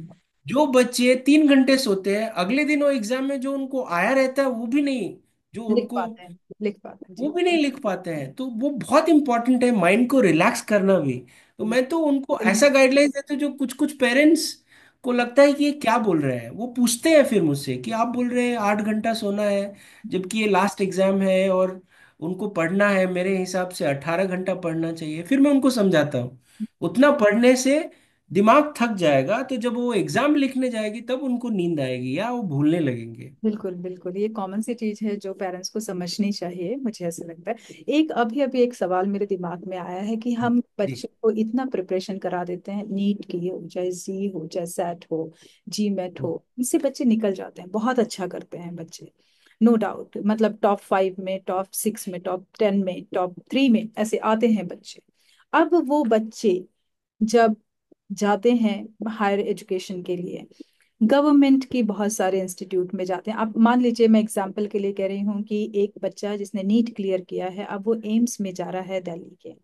दिल्ली जी। के एम्स की परिस्थिति जब वो देखता है वहां पे, तो उसका मोटिवेशन कि मैं इतनी मेहनत करके मैं यहाँ पे आया हूँ और यहाँ पे सर्जन नहीं है, टीचर्स नहीं है प्रॉपरली, जो कि गवर्नमेंट से रिलेट करता है कि गवर्नमेंट को वहाँ पे प्रॉपर हर चीज प्रोवाइड करनी चाहिए, क्योंकि वहाँ पे चूजन वन गए हैं जो जिन्होंने बहुत मेहनत करी है, ये टॉप लेयर है, क्रीम लेयर है जो आपके पास आई है। तो इसके बारे में आप क्या विचार प्रस्तुत करना चाहेंगे? आपका ये बहुत ही सुंदर प्रश्न है, और मैंने ये देखा है 2-3 बच्चों में। Hmm, to be specific, IIT Mumbai में कुछ बच्चों गया है जो डिमोटिवेट हो गया है। एम्स का आपने एग्जाम्पल लिया। एक तो फैकल्टी की कमी, रिसोर्सेज की कमी। अगर उनके आप हॉस्टल रूम देखेंगे तो ऐसा लगेगा जैसे वो किसी कैदी के लिए वो घर है। तो प्रॉब्लम ये आ जाती है माइंडसेट, अगेन पॉलिटिकल माइंडसेट। हम्म, तो ये सब कंसेशन, मतलब स्कॉलरशिप जिसको बोलते हैं, जैसे अगर एक्चुअल खर्चा है साल का 10 लाख रुपया, तो ये जो मेरिट में आते बच्चे उनको शायद 6,000 रुपये में वो देते हैं। ऑलमोस्ट फ्री ही होता है उनका। ऑलमोस्ट फ्री है। तो यहाँ पे माइंडसेट ये है कि पॉलिटिकल जो वर्क है उनको ये सोचना चाहिए, जो गवर्नमेंट में जो अथॉरिटीज है उनको ये सोचना चाहिए कि ये उनको मैं कोई ऑब्लिगेशन, मैं उनको कोई फ्री में कुछ एहसान नहीं कर रहा हूँ। उनका ये हक है। बिल्कुल। दे हैव दिस वो राइट्स। देश का गौरव है जो इतनी मेहनत करके देश की आप गौरव है। का नाम रोशन करने के लिए पढ़ रहे हैं, आगे कर रहे हैं। तो आपको उनको अच्छी फैसिलिटी देनी चाहिए, क्योंकि वो नाम बिल्कुल। रोशन करने वाले बच्चे हैं। वो बेस्ट फैसिलिटीज Best- देना चाहिए, जी टीयर 1 ऑर्गेनाइजेशन से अच्छा फैसिलिटी देना चाहिए, क्योंकि they are the best of minds, best of brains. True. तभी तो आप ब्रेन ड्रेन रोक पाएंगे। आपके इंडिया से जो ब्रेन ड्रेन होता है, आईआईटीज के बाद ये सब जो चले जाते हैं, उन्होंने यहाँ देखा है, हम्म। ये सिचुएशन देखा है। खैर उनको अपॉर्चुनिटीज भी कम रहती है, बट ये सिचुएशन भी देखा है। और गवर्नमेंट अथॉरिटीज को ये सोचना चाहिए कि ये उनके जेब से नहीं है, ये टैक्स पेयर का पैसा है, हम जैसे लोगों का पैसा है, जो बेकार। हमने विलिंगली दिया है ट्रू ट्रू। कि हमारे देश आगे बढ़ सके, ऐसे जो उज्जवल भविष्य वाले बच्चे हैं वो आगे बढ़ सके। पर अनफॉर्चुनेटली, जैसे मैंने आपको बताया, वो चेंज होने में सालों लग जाएंगे। बहुत सारे बच्चे डिमोटिवेट हो जाते हैं, बहुत सारे बच्चे वो चैलेंज को भी एक्सेप्ट करके फिर भी एक्सेल करते हैं। जी जी और जी। खाली इंडिया में नहीं, इंडिया के बाहर जाके भी बाहर टॉप जाके आते हैं। करता है जी। बिल्कुल सही परिस्थितियां बात चेंज हो जाती है लेकिन टॉप हो जाती है, है। इसलिए जो मुझे ऐसा लगता है कि अपर अगर मिडिल हमारा ये क्लास है। इंटरव्यू अगर आगे तक जाता है और कोई ऐसा सिस्टम का बंदा इसे सुनता है, तो मुझे ऐसा लगता है कि उसे इन चीजों पर कार्य करना चाहिए और समझना चाहिए इस बात को, क्योंकि ये लाइव एग्जाम्पल्स हैं जो मैंने देखे हैं। हमारे घर से ही हैं, जो एक पर्सन है जिन्होंने टॉप 5 किया है नीट पे, और वो एम्स में है।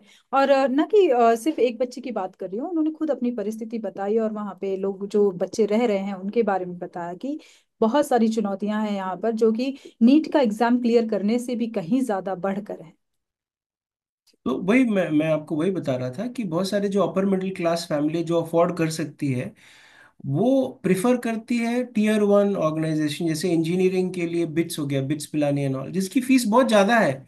उनके बच्चे बहुत मेधावी है, हम्म, वो टॉप 5 में आए हैं, बट फिर भी वो एडमिशन नहीं लेना चाहते हम्म, आईआईटीज में, हम्म, क्योंकि उनको पता है कि उनकी फैसिलिटीज नहीं है। हम्म, तो वो स्कॉलरशिप त्याग देते हैं और ऐसे ऑर्गेनाइजेशन में जहाँ पे लाखों फीस है वो दे के पढ़ते हैं, ठीक क्योंकि है। उनको पता है कि यहाँ फैसिलिटीज अच्छे हैं, बच्चे को यहाँ सिर्फ पढ़ना है, बाकी एवरीथिंग एल्स इज मुझे टेकन केयर। तो जी जी, बिल्कुल बिल्कुल सही। जबकि आईआईटी में जाने के बाद तो एक अलग स्ट्रगल होता है। खैर, वो 3 इडियट्स मूवी में सही का स्ट्रगल नहीं दिखाया गया, कुछ हद तक दिखाया गया है, बट वो एक अलग स्ट्रगल होते हैं। बहुत सारे मेधावी छात्र तो इतने डिमोटिवेट हो जाते हैं कि बीच में छोड़ देते हैं हम्म, और हम्म, फिर रेगुलर कोर्सेज में आ जाते हैं। जी जी जी, तो सही। ये चेंज होना बहुत जरूरी है हमारे देश की उन्नति के लिए। बिल्कुल बिल्कुल।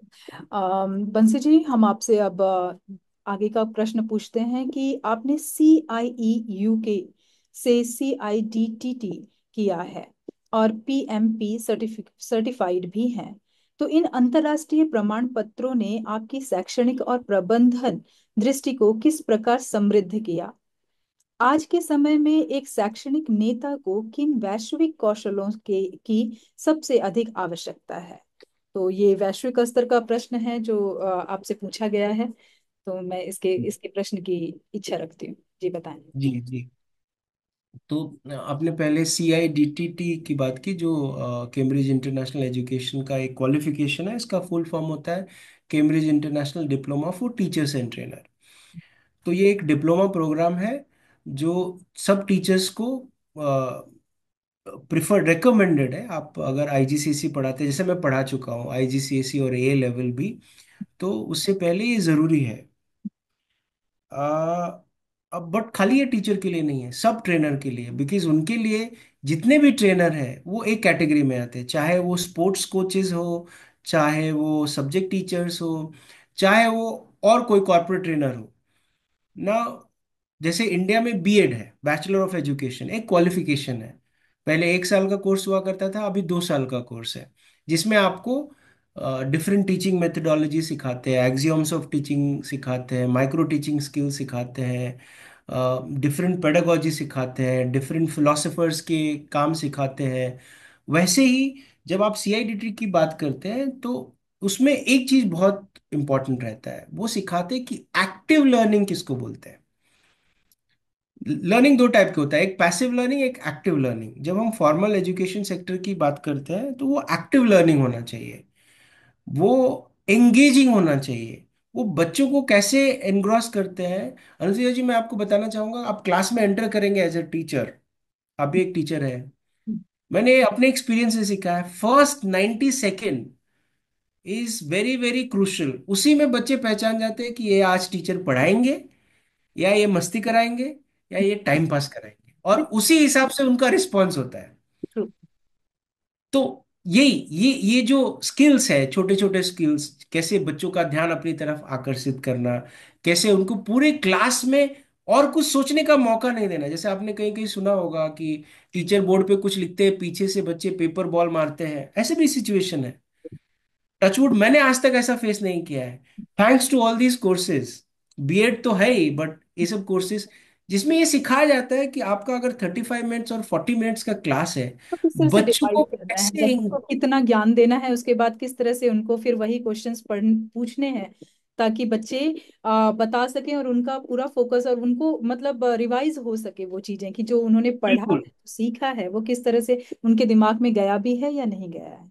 बिल्कुल बिल्कुल। सो एंगेज कैसे रखना है, 40 मिनट के 40 मिनट, हम्म, उसमें से 2 मिनट भी नहीं देना ताकि वो और कुछ खुराफाती सोचे या अपने सहपाठी से कुछ करे।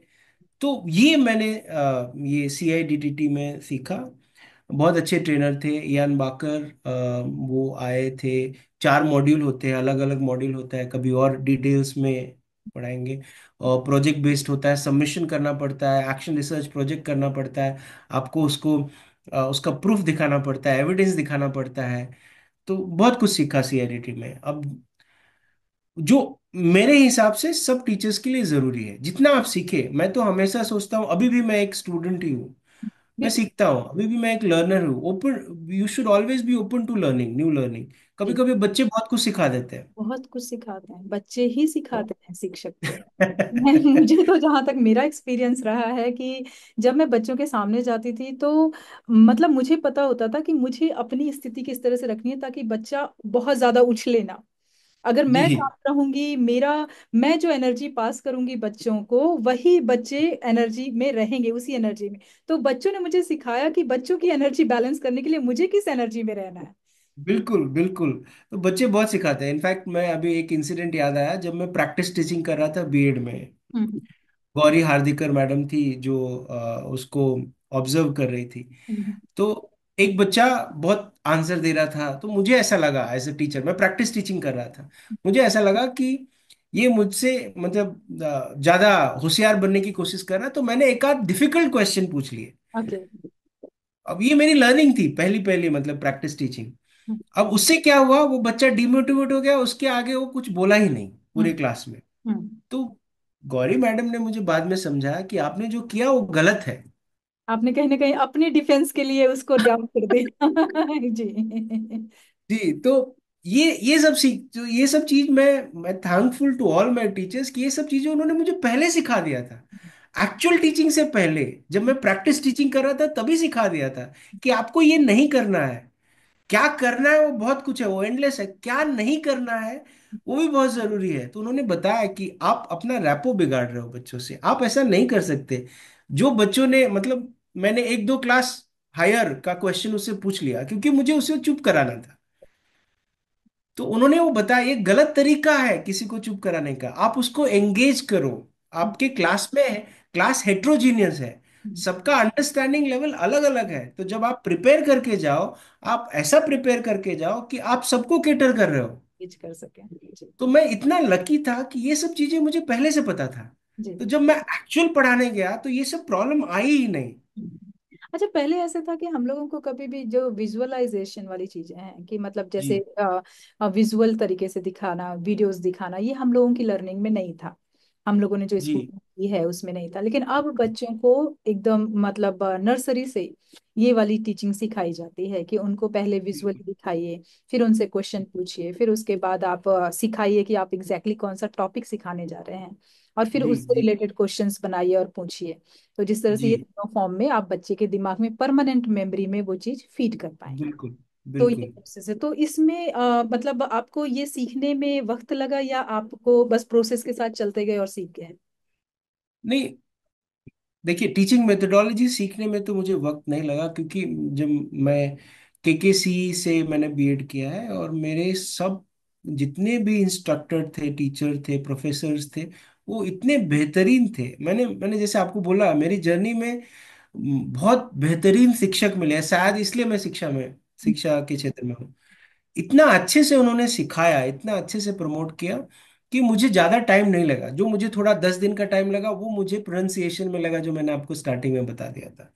और ये टीचिंग मेथोडोलॉजी इवॉल्व होते रहता है। और इसलिए अगर आप देखेंगे तो मैं सिर्फ बीएड पे नहीं रुका, मैं सिर्फ पोस्ट ग्रेजुएशन पे नहीं रुका, मैं CIDT किया, मैंने PMP किया, मैंने MBA भी किया है ऑपरेशन मैनेजमेंट से। तो ये जो मेरी मेरी जो ये लर्निंग ग्रोथ। इंटरेस्ट है कि नया सीखूं, लर्निंग सीखूं, वो बहुत हेल्प किया। जी। जो आप बोल रहे हो वो वैक मॉडल है, visual and kinesthetic learning model. वो एक चाइनीज प्रोवर्ब से हुआ था कि जो आप देखते हैं, सुनते हैं, वो आपको 10% याद रहता है, बट जो आप विजुलाइज करके सीखते हैं वो 100% याद रहता है। तो ये सब मैं ब्लेस्ड था, ये सब मुझे पहले से पता था, और इसलिए मैं अलग अलग लेक्चर में अलग अलग तरीके से मैं पढ़ाता था और बच्चों को बहुत मजा आता था। कुछ कुछ बच्चे अभी भी फोन करके या फेसबुक पे बोलते हैं। जैसे मैंने एक बार एग ड्रॉप एक्सपेरिमेंट किया था, आप बिलीव नहीं करेंगे, रॉ एग। मेरे बच्चों ने एक ऐसा मॉडल बनाया था जो 13th फ्लोर से नीचे ड्रॉप किया, पर हम्म वो टूटा नहीं। हम्म। एग ड्रॉप एक्सपेरिमेंट, वैसे पेपर ब्रिज वो मैंने उसको पेपर में रैप करके डाला नहीं, होगा। उन्होंने एक एक ने पैराशूट बनाया था, हाँ। तो पैराशूट से सेफली लैंड करा दिया। हाँ हाँ हाँ हाँ। एक ने उसको लिक्विड लिक्विड के अंदर, जार के अंदर लिक्विड भर के उसमें रखा, तो पूरा शॉक एब्जॉर्ब कर लिया। ऐसे चार पांच अलग अलग मॉडल थे। और मैंने किसी को कोई मॉडल नहीं बताया था, मैंने उनको चैलेंज दिया था कि अब आप सोचो। चैलेंज ये है, कि हाँ, ये फूटना नहीं। प्रोसेस में फ्लोर गंदा हो गया क्योंकि 40 की 40 बच्चे नहीं कर पाते हैं। बहुत फूटे होंगे। बच्चे बहुत फूटे होंगे, स्मेल आई, डांट सुनी। हम्म। मैं मुझे फोर्स बढ़ाने के लिए मैं उनको तो बास्केटबॉल कोर्ट में ले जाता था। हाँ हाँ हाँ। फोर्स के क्या क्या इम्पैक्ट होते हैं, कैसे आप यहाँ पर स्पीड भी बढ़ा सकते हैं। यहाँ के स्कूलों में भी देखा है ये एक्सपेरिमेंट करते हुए। और ये मैंने आज से मतलब 2006 2007 में करा है। तो ये बहुत जरूरी है एक टीचर को कि आप फन एक लर्नर बन फन के रहो। लर्निंग है। बच्चे इसमें हाँ, भी महसूस करते हैं और लर्निंग भी करते हैं, तो बच्चों को आजकल ऐसी ही लर्निंग की जरूरत है। जो मैंने बच्चों का माइंडसेट देखा है कि अब उनका ब्रेन फोकस लाना, अपनी तरफ खींचना, ये बहुत बड़ा चैलेंज है। बहुत बड़ा चैलेंज है। हाँ, और क्योंकि अब तो पहले आप तो विश्वास जैसे नहीं था। करेंगे, हाँ जी। ये बच्चों में नहीं, ये जो नए न्यू एज टीचर है, जो नए पास आउट करके आए हैं, जो जेनजी के बाद वाला जनरेशन है, उनके लिए भी ये बहुत डिफिकल्ट है। उनको भी वो डिसिप्लिन रखना, दो वो टीचर है, हाँ बट उन हाँ, क्योंकि उनका भी तो माइंड उसी तरह से ट्रेंड हुआ है ना, कि इतनी सारी आपको छोटी छोटी चीजें सिखाई जा रही हैं और ब्रेन में बहुत सारी चीजें भरी हुई हैं, लेकिन पता नहीं है कि किस पर फोकस करना है। तो अब ये चीज टीचर्स के साथ भी है, यही चीज स्टूडेंट के साथ भी है, और इवन यही चीज पेरेंट्स के साथ में भी है। अब जो माहौल चल रहा है, तो उनका जो ऐसी एटीट्यूड है, चीजें। It's okay attitude. जी। मतलब आज लेट होगी, कल नहीं आना है। वो हाँ। अब नहीं समझते कि मेरे एक दिन के एब्सेंट होने से प्रॉक्सी में क्या इम्पैक्ट होगा, बच्चों की लर्निंग में क्या इम्पैक्ट होगा।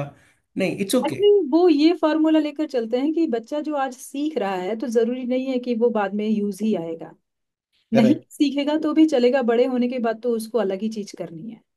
तो तो इसलिए उसका मेरी तो इम्पोर्टेंस कहीं ना कहीं कम हो जाता है। लेकिन बात यहाँ पर ये आती है कि बच्चे की फोकस की, कि बच्चा आज जो सीख रहा है क्या वो सही तरीके से सीख रहा है। अगर वो सही तरीके बिल्कुल से नहीं सीख रहा है तो यही हैबिट उसकी बात तक भी रहेगी, और जो बाद में उसे चीजें सीखनी है तब वो भी नहीं सीख पाएगा।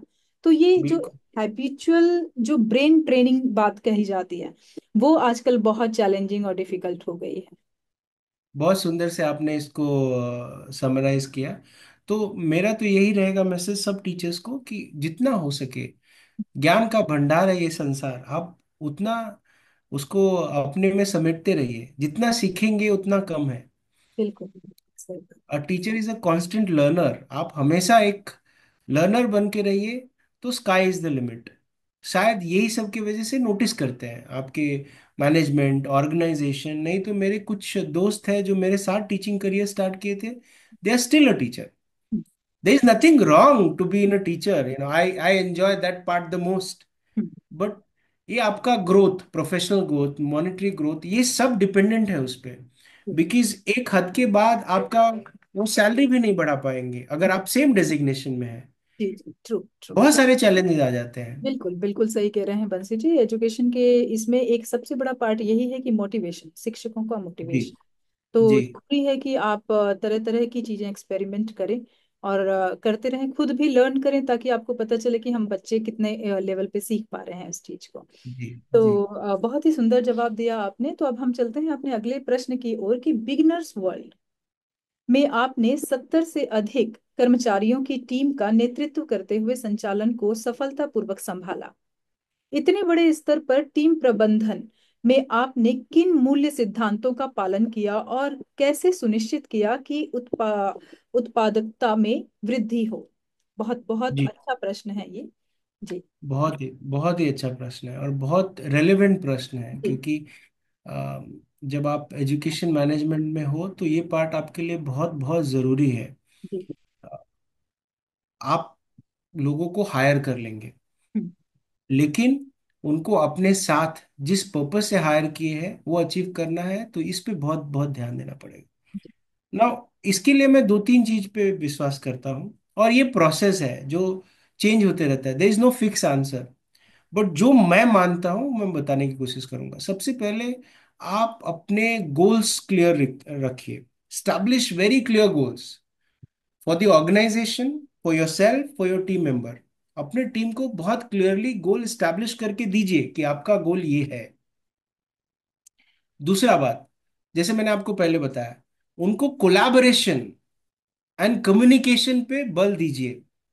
मतलब साइलोज में काम नहीं करना चाहिए। वो ये नहीं सोचना चाहिए कि ये मेरा जॉब डिस्क्रिप्शन है या ये मेरा केआरएज है, मेरे को क्लियरली डिफाइंड गोल दिया है, मैं बस यही करूंगा, किसी से बात नहीं करूंगा, किसी से कम्युनिकेट नहीं करूंगा, तो देन दैट्स योर फेलियर। तो क्लियर गोल तो देना है, उनको ये बताना जरूरी है कि आपका काम क्या है। उसके साथ साथ उनको ये एनकरेज करना है कि आप कोलैबोरेट कीजिए, एक दूसरे से सीखिए, एक दूसरे का हेल्प कीजिए, एक दूसरे का मदद कीजिए। ये टीम वर्क है, मतलब ये एक आदमी का काम नहीं है। बिल्कुल सही। और एक दूसरे से कम्युनिकेट करते रहिए। जी। जी। Communication is the key. आप कहीं फंस गए, बहुत क्लियरली आके अप्रोच कीजिए मुझे। But hmm. Then for that, जो अथॉरिटीज है जैसे मैं इस केस में, आप उनके सजेशंस और उनकी समस्याएं सुनने के लिए तैयार रहिए। आपके पास समय होना चाहिए। तो आप ये नहीं बोल सकते कि मैं बिजी हूं, आप बाद में आओ। हम्म, कभी आप बिजी हो तो 10 मिनट बाद उनको वापस बुला के समझो। सही बात। जब तक वो कंफर्ट आप स्टैब्लिश नहीं करोगे, वो रैपो स्टैब्लिश नहीं करोगे, तब तक ये नहीं होगा। ये कोई राजा और उनके नीचे काम करने वाले लोग तो है नहीं, हम लोग we all are equal. Designation अलग अलग होगा, आपके रोल्स अलग अलग है, लेकिन सब एक टीम मेंबर है, मतलब एक टीम के सदस्य है। बिल्कुल। जितना इंपॉर्टेंट मैं हूं उतना इंपॉर्टेंट वो है। वो बिल्कुल। इंपॉर्टेंस आप उसको दीजिए जी जी। और काम में लाइए, व्यवहारिकता में लाइए, तब वो समझेंगे। तब वो आपसे क्लियरली कम्युनिकेट करेंगे। वो फियरलेस रहेंगे, उनको पता है कि अगर मैं अपनी समस्या लेके जाऊंगा तो मुझे कुछ समाधान मिलेगा, समाधान ना मिलेगा। कि मुझे डांट मिलेगा। बिल्कुल बिल्कुल सही बात है। बिल्कुल सही। तो ये दो चार चीजें बहुत जरूरी है। उनको कंस्ट्रक्टिव फीडबैक देते जाइए। हम्म। अगर उन्होंने कुछ काम किया है तो हम करते हैं कि अगर कोई काम 1 महीने का है तो उसको छोटे छोटे टुकड़ों में बांटे। मतलब एक प्रोजेक्ट पूरा वर्क को वाइज। हाँ। छोटे छोटे, वो पीएमपी में सीखा है, छोटे छोटे माइलस्टोन में बांटे, हाँ। और वो माइलस्टोन को रिव्यू ताकि करें उसे और सेलिब्रेट भी करें। एनालाइज कर पाए कि कितना काम अच्छी तरीके से हुआ और किसने किया है, किस तरीके से किया है उसे। जी। और इससे आपको ये भी पता चलेगा कि किसको और हेल्प की जरूरत है, हम्म, और कौन अच्छा कर रहा है। जो अच्छा कर रहा है उसको आप अप्रिशिएट कीजिए, रिवॉर्ड दीजिए, रिकॉग्नाइज कीजिए। जो अच्छा नहीं कर रहा है उसको एक मेंटोर और मेंटी स्थापित कीजिए, उसको किसी के गाइडेंस में रखिए, उसको शायद आपके अंदर ऑब्जर्वेशन में रखिए, थोड़ा और ज्यादा टाइम दीजिए उसको। ये सब होने के बावजूद एक और बहुत इंपॉर्टेंट चीज है, वो है कॉन्फ्लिक्ट मैनेजमेंट। जब टीम साथ में काम करती है, 10 लोग काम करते हैं, तो उनके बीच में कॉन्फ्लिक्ट होता है। और ये अगर कोई बोले कि कॉन्फ्लिक्ट नहीं होता है तो वो गलत है। गलत है। तो हर जगह हर फील्ड में होता है, कंपटीशन होता है तो कॉन्फ्लिक्ट तो होना ही होना है। बिल्कुल, तो आपको वो मैनेज करने आना चाहिए। अगर आप प्रोजेक्ट हेड हो, हम्म। या अगर आप सब आपको रिपोर्ट करते हैं, आपकी फाइनल रिस्पॉन्सिबिलिटी है, तो वो कॉन्फ्लिक्ट मैनेज भी करना आने चाहिए। कॉन्फ्लिक्ट अलग अलग टाइप के होते हैं, हर कॉन्फ्लिक्ट को मैनेज करने का तरीका अलग अलग होता है। But you can't run away from conflict. तो आप ऐसा नहीं कर सकते हो कि इग्नोर कर दिया, अच्छा ठीक है ना, होता है ना। हम्म। आप ऐसा नहीं कर सकते हैं। आपके लिए सब एक जैसे हैं, आपको सबको इक्वल इंपॉर्टेंस देना पड़ेगा।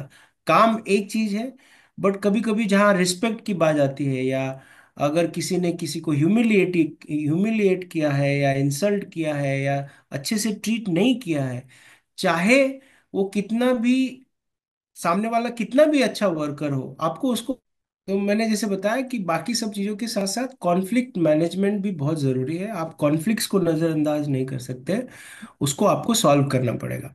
तो ये तीन चार चीजें बहुत जरूरी है। बाकी देन अगर आप ये सक्सेसफुली कर लेते हैं तो आपकी टीम आपके लिए आप जो चाहते हैं वो बिल्कुल करके दिखाएगी। इनफैक्ट कभी कभी तो आपके एक्सपेक्टेशन से जल्दी करके दिखाएगी। जी। जी, बहुत बहुत सुंदर आपने इस बारे में बात की। और रेसिज्म के बारे में मैं थोड़ा सा जानना चाहूंगी कि वैसे भारत में ये क्या चीज है, क्या इसका प्रभाव बहुत ज्यादा है से एजुकेशन की फील्ड में। नहीं, अभी जैसे जैसे ग्रेजुअली जो सेंसिटिविटी बढ़ते जा रही है वैसे वैसे कम हो रहा है। लेकिन हाँ, ये है, कुछ हद तक है। जैसे आप भी जानते हैं, बोलचाल की भाषा में, प्यार के लैंग्वेज में लोगों को ये पता ही नहीं चलता है कि वो रेसिज्म कर रहे हैं।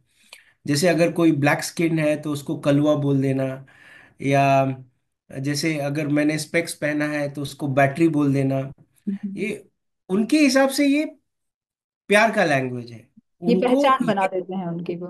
वो पहचान बना देते हैं, हाँ, उसको लेबल, एक टैबू लगा देते हैं। आपको बता दें। उनको ये पता नहीं चलता है, वो इतने सेंसिटाइज नहीं है कि इससे सामने वाले पे कितना असर पड़ता है। बट धीरे धीरे सेंसिटिविटी बढ़ रही है, और इसलिए इस क्षेत्र में जो समस्याएं हैं वो कुछ हद तक सॉल्व हो रही है। तो ऐसे केसेस जी, निकल करके ऐसे मतलब बहुत कितने कितने परसेंटेज में इस तरह के केसेस निकलते हैं आपके? बहुत कम, बहुत कम। एक अगर 10 साल पहले अगर ये 100 केसेस होता था तो आज की तारीख में ये 10 केसेस होता है। दस। अभी लोग बहुत पढ़े लिखे हैं, बहुत नॉलेजेबल है, दुनिया देखी है, देखा है रिपरकशन। तो अभी जैसे छुआछूत और वो सब चीजें तो लगभग जाति पाति खत्म। ऑलमोस्ट खत्म हो चुकी है।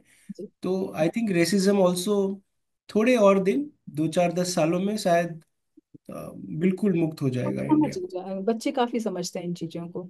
जहाँ तक बच्चे काफी जो पहले जो शिक्षकों से ज्यादा जो हम, क्योंकि हम सब पहले के पढ़े हुए हैं तो हम उन चीजों को कॉमन मानते हैं, लेकिन अब बच्चे बहुत सेंसिटिव हैं इस मैटर को लेकर के। जी, और ये वो खुद अपने पेरेंट्स को सिखाते हैं कि क्लासमेट के लिए आवाज उठाते हैं, हम्म। हम्म। टीचर से लड़ जाते हैं हाँ हाँ। कि आपने तो ऐसा कैसे बोला। मानव अधिकार के लिए लड़ने के लिए बच्चे हमेशा तैयार रहते हैं कि हमारे बिल्कुल, ये बिल्कुल। अधिकार है। वो पढ़ना जाने या ना जाने, लेकिन अपने अधिकार बहुत अच्छी तरीके से जानते हैं। और ये बहुत अच्छी चीज है, ये जी। जो चीज हुई है, बच्चों को अपने बारे में, अपने अधिकार के बारे में पता चला, ये बहुत अच्छी चीज है। बहुत अच्छी चीज। बहुत केसेस में बहुत है। हाँ, बट जब हम बात कर रहे हैं, ये सब चीजें ऑलमोस्ट 100% स्टॉप हो चुकी है अर्बन एरियाज में। कुछ जो बहुत अंदर के इलाके हैं, बहुत गांव है, रिमोट एरियाज है, उन जगहों पे कुछ हद तक है। हम्म। बट धीरे धीरे वो भी समाप्ति की ओर है। जी। जी। बहुत सुंदर बताया आपने कि ये सारी चीजें समाप्त हो रही हैं, तो कहीं ना कहीं समाज हमारा उठ रहा है और जी, आगे बढ़ रहा है। तो आपने ग्राहक संतुष्टि में 70% वृद्धि और शिकायतों में 40% कमी लाने में सफलता पाई है। काफी ग्राहक संतुष्टि ये एक बहुत बड़ी बात होती है, तो बहुत सारे अभिभावकों को आपने संतुष्ट किया है। तो कृपया साझा करें कि आपने ग्राहक सेवा सुधार के लिए कौन कौन से विशेष कदम उठाए। देखिए, आज की तारीख में, चाहे आप एजुकेशन सेक्टर में हो या कोई भी बिजनेस में for that matter, customer loyalty is very very important. आप हर साल नए कस्टमर नहीं लेके आ सकते।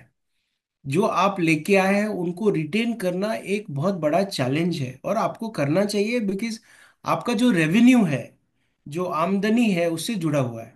बिल्कुल बिल्कुल, और जो आपकी झोली में है वही उन्हीं को आप फिर से अपने मतलब सहेज कर रख सकते हैं, और उन्हीं को आप बिल्कुल, फिर से प्रोडक्ट बेच सकते हैं अपनी रेपुटेशन। बिल्कुल, बिल्कुल। सो अगर अगर आप एक स्कूल है, लाइक, तो अगर आप 100 नए एडमिशन लेके आ रहे हैं और आपके 100 एलसीज जा रहे हैं हर साल, तो ये आपके लिए एक थ्रेट है। आपका बिजनेस सस्टेन नहीं हो पाएगा। नहीं हो पाएगी। आपको इस क्षेत्र में काम करना पड़ेगा। और बहुत सारे ऑर्गेनाइजेशन इस क्षेत्र में काम कर रहे हैं। जैसे अगर हम अपने दिनों की बात करें तो पेरेंट टीचर मीटिंग साल में 2 या 3 होती थी। और उसके अलावा अगर आपको मिलना है टीचर से तो एक बहुत बड़ी बात होती थी। शायद आपको टीचर मिलते भी नहीं थे, पेरेंट्स को मिलते भी नहीं थे। मीटिंग भी होती तो वो बच्चे की पढ़ाई से रिलेटेड नहीं होती थी, वो किसी और इश्यूज पर फिर मिलना होता था। जी, जी, जी। मैं समझ रहा हूँ आपका सारा discipline related issues, behaviour related issues होते थे, पढ़ाई लिखाई से नहीं होते थे। तो एक तो ये है। तो बहुत सारे ऑर्गेनाइजेशन ने पीटीएम्स बढ़ा दिया, कम्युनिकेशन चैनल बढ़ा दिया, इजी एक्सेस हो गया। बट जो कुछ काम मैंने किया है जिससे ऑर्गेनाइजेशन को फायदा हुआ है, वो मैं आपको बताना चाहता हूँ। एक तो टिकटिंग सिस्टम है। आज के ये डिजिटल एरा में किसी के पास सब्र नहीं है, चाहे वो पेरेंट्स हो, स्टूडेंट्स हो, टीचर हो। उनके मन में अगर आज अभी सवाल आया तो उनको ऐसा एक प्लेटफॉर्म चाहिए ताकि उनको कोई सुन सके। इज कॉल्ड टिकट रेज करना। जी। करेक्ट। तो हमने एक टिकटिंग सिस्टम बनाया, तो उनके पास जो भी समस्याएं हैं, उनका फीडबैक है, वो इमीडिएटली दे सकते हैं। वो फिर वेबसाइट उस करके अपना टिकट रेज कर सकते हैं। जी। वेबसाइट पे कर सकते हैं, लिंक पे कर सकते हैं, उनके लॉगिन है ऐप से कर सकते हैं, जो उनके मोबाइल में है वो सिंपल इशू लिख के कर सकते हैं। बट हमने इसी को ऑर्गेनाइजेशन लेवल में, जैसे एक टिकट रेज हुआ आपके पास, लेट से 50,000 पेरेंट्स है, एक 50,000 स्टूडेंट है, तो 1 लाख पेरेंट्स हो गए। शायद दोनों को क्वेरीज हो, अलग अलग क्वेरीज हो। अभी 1 लाख क्वेरी अगर एक एक भी हो तो एक दिन में हैंडल करना बहुत टेढ़ी खीर है। तो इसके लिए हर क्वेरी को कैटेगराइज किया हमने, और उसका स्पॉक, वो किसके पास जाएगा, लेवल 1 किसके पास पावर जाएगा, सेट किया जी। और हर एक का TAT turnaround time define कर दिया। उतने देर में आंसर करना है, अदरवाइज ये एस्केलेट हो जाएगा, और फाइनल एस्केलेशन चेयरमैन तक, चलिए। तो ताकि ये उनको बहुत पता ही चले। सर्विस जो है वो आपने प्रोवाइड की उनको। जी। तो इससे क्या लगता है, parents felt that they are valued, उनकी जो वॉइस है उसको कोई सुन रहा है और उसको रिजॉल्व कर रहा है। और समय पर सही आंसर दे रहा है। जी। तो समय पे आंसर उनको सुन भी रहा है, समय पे आंसर भी मिल रहा है। हाँ, कभी कभी ऐसा हो सकता है कि फेवरेबल आंसर नहीं हो, बट शायद आप चाहते हो आंसर वो की आंसर नहीं हो, लेकिन रिप्लाई आंसर है। रिप्लाई आया है, हाँ। तो दे आर तो जब सेटिस्फाइड कि हाँ सुना जा रहा है। बिल्कुल, तो आधी प्रॉब्लम तो पेरेंट्स का या कस्टमर का सॉल्व हो जाता है जब कोई उनको सुने। सुन, बस बस बस सही कहा आपने। अगर कोई सुनने वाला नहीं हो तो एग्रीवेट हो जाते हैं, फिर वो अलग अलग लेवल पे जाते हैं, फिर वो तमाशा होता है। बिल्कुल। तो ये छोटी छोटी चीजें हमने किया, और हमने कैटेगराइजेशन ऐसा किया जो एकेडमिक से रिलेटेड, अगर एक सब्जेक्ट से रिलेटेड है तो सब्जेक्ट टीचर के पास जाए, अगर कोई एडमिन रिलेटेड है तो एडमिनिस्ट्रेटर के पास जाए, प्रिंसिपल से रिलेटेड है, कुछ डॉक्यूमेंटेशन से रिलेटेड है तो ऐसे अथॉरिटीज के पास जाए। वो कैटेगराइजेशन होने के बाद टैट भी, टैट भी हमने ज्यादातर क्वेरीज का एक दिन रखा था, तो टैट भी इतना था कि वो सेटिस्फाई हो जाते, तो नेक्स्ट डे जब तक वो सोचते कि मैं स्कूल जाके बात करूं तब तक उनको आंसर मिल जाता था। आंसर भी जाता है, तो अगर सो आधी प्रॉब्लम वहीं सॉल्व हो जाती है, उनका माइंड जी। जो है वो शांत हो जाता है कि हाँ ठीक है, अब वो नॉर्मल वॉइस में बात करेंगे कम से कम आकर के। और ये सिस्टम को बनाने में खर्चा भी ज्यादा नहीं है, और हाँ। इसको मैनेज करने में। जी जी। So these are simple things जिससे पता चलता है कि you are valuing your customer. तो ये मैनेजमेंट वाली बातें हैं जिन पर आपने काम किया है, और कस्टमर केयर जो सर्विस प्रोवाइड की है अभिभावकों को, वो बहुत मैटर करती है स्कूल की रेपुटेशन के लिए। जी। जी। तो विभ्योर हाई जैसे प्रतिष्ठित संस्थान में आपने डिजिटल शिक्षण पद्धति को सफलतापूर्वक लागू किया। डिजिटल शिक्षण मुझे लगता है शायद अभी हाल फिलहाल में ज्यादा लागू हुआ होगा, जब 2020 स्टार्ट हुआ। तो क्या आप बता सकते हैं कि तकनीकी नवाचारों को शिक्षा में सम्मिलित करते समय किन बातों का विशेष ध्यान रखना चाहिए, और क्या चुनौतियां आपने वहां पर ना फेस की? हम सबसे पहले मैं ये क्लियर कर देना चाहता हूँ कि ये हमने विबग्योर में 2013-14 में किया था, अच्छा, मतलब आप ना कि कोविड के पहले बाद। कर चुके थे 2013? And thanks to the founder chairman Rustom Kerawala. वो इतने विजनरी लीडर है कि उनको पता है कि आगे क्या होने वाला है। हाँ। मैं इसका प्रॉब्लम बताता हूँ आपको, कहाँ से हमने ये सोचा।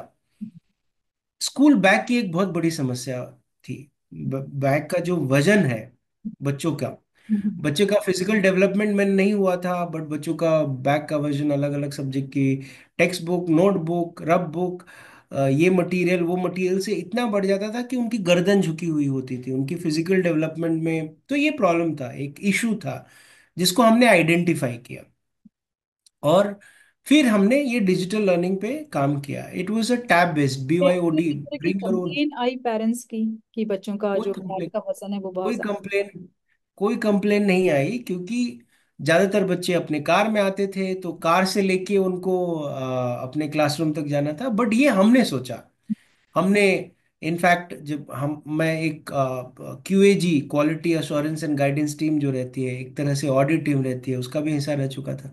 तो हम लोगों ने वेट किया बैग का। ये सब तब हुआ था जब बाकी स्कूल इसके बारे में सोच ही नहीं रहे थे। वेट किया तो बच्चों का वेट जितना है उतना वेट उनका बैग का। अब अगर उनको अगर 100 मीटर भी चलना पड़ रहा है या लिफ्ट से भी ऊपर आ रहा है तो भी बैग तो उनके ऊपर है। बिल्कुल तो बिल्कुल ये सही। तो उनको तो अगर आप देखेंगे तो वो डेवलपमेंट बहुत सारे बच्चों का ऐसा होता है, स्ट्रेट नहीं होता है उनका लेकिन जो। प्रेशर तो पड़ता ही है। और जैसे कि मैंने आपको पहले बोला था कि हमारे लिए बच्चे सर्वोपरि, उनका केयर सर्वोपरि था, उससे ऊपर कुछ था ही नहीं।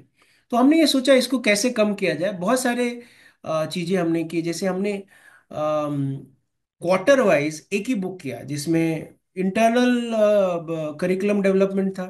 तो हर सब्जेक्ट के कुछ कुछ पेज जो वो 2 महीने में पढ़ाया जाए, सिर्फ उतना। तो एक ही बुक, एक ही टेक्स्ट बुक, क्वार्टरली बुक्स आपने पहले उनको डिस्ट्रीब्यूट की। हर सब्जेक्ट का जो बुक आता था उसकी जगह पे हमने एक कंबाइंड बुक कर दिया। और उसमें पेजेस कम कर दिए, पूरे साल की जगह पे हमने क्वार्टर क्वार्टर कर दिया। एक तो ये अप्रोच हुआ, फिर भी हो रहा था क्योंकि नोटबुक अलग है, उनकी आर्ट बुक अलग है, प्रोजेक्ट अलग है, प्रोफाइल अलग है। तो हमने लॉकर की भी सुविधा दी, स्कूल में लॉकर बच्चों का। तो जो चीजें उनको स्कूल में रखनी है वो लॉकर में रख सकते हैं। पिजन होल था, फिर उधर से लॉकर आया, तो ये सब भी दी।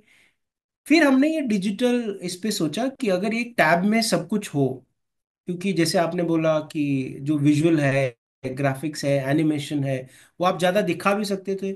उससे पहले तो आपका स्टैटिक चार्ट पेपर होता था, या चार्ट्स बनाते थे, पिक्चर्स बनाते थे। ये तो आप एनिमेशन कर सकते हो अगर आप डिवाइसेस यूज कर रहे हो।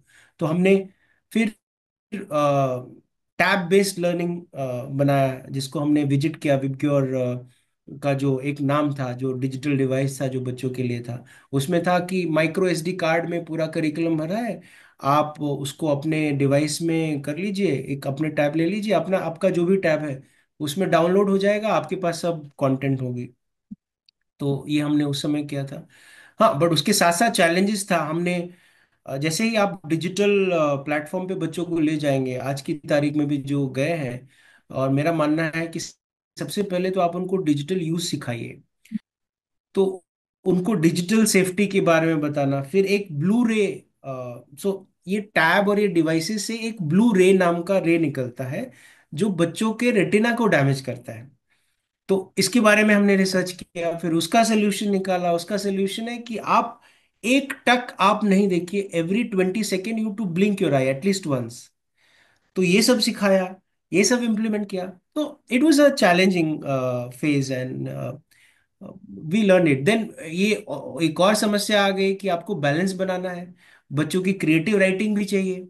तो हमने वो हाँ, एक बैलेंस भी ऐसा ना हो बिठाया, कि वो लिखना भूल जाए। जी। लिखना ना भूल जाए, और लिखना सोचना ना भूल जाए, खाली टाइप करना आना चाहिए उनको। तो हम्म। हमने वो बैलेंस बनाने की कोशिश किया डिजिटल और फिजिकल लर्निंग में, और हम काफी हद तक सक्सेसफुल रहे। और ये सब हमने किया 2013-14 में, अच्छा। जो हमको बहुत हेल्प किया कोविड में, बिकॉज तो कोविड में सब कुछ डिजिटल हो गया सब था। कुछ डिजिटल हो गया है। तो बाकी टीचर्स, बाकी ऑर्गेनाइजेशन स्ट्रगल कर रहे थे, और हमारे यहाँ बाकी लोग ट्रेन थे ऑलरेडी, बच्चे भी और टीचर्स भी। क्या बात है, बहुत सुंदर। परिस्थिति मतलब प्रॉब्लम आने से पहले ही आपने सॉल्यूशन ढूंढ लिया था। तो ये एक बहुत बड़ी बात हो जाती है। It's not a easy thing कि मतलब इस तरह से पूर्वाभास हो जाना कि भाई नहीं, ये भविष्य में चलकर इसकी बहुत बड़ी जरूरत महसूस होगी। जी जी। बहुत सुंदर, बहुत अच्छा लगा आपका ये जवाब सुनकर। और आपकी जो प्राथमिकता थी जिन चीजों की, मतलब वो आपने अपने ऑर्गेनाइजेशन में कर दिखाया।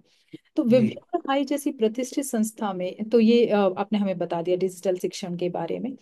तो आपने नेतृत्व में छात्रों ने ICSE और CIE दोनों बोर्ड में ऑल इंडिया और वर्ल्ड टॉप रैंक हासिल की। जी तो आपके छात्रों ने यह कार्य कर दिखाया, और आपके अंतर्गत रहकर।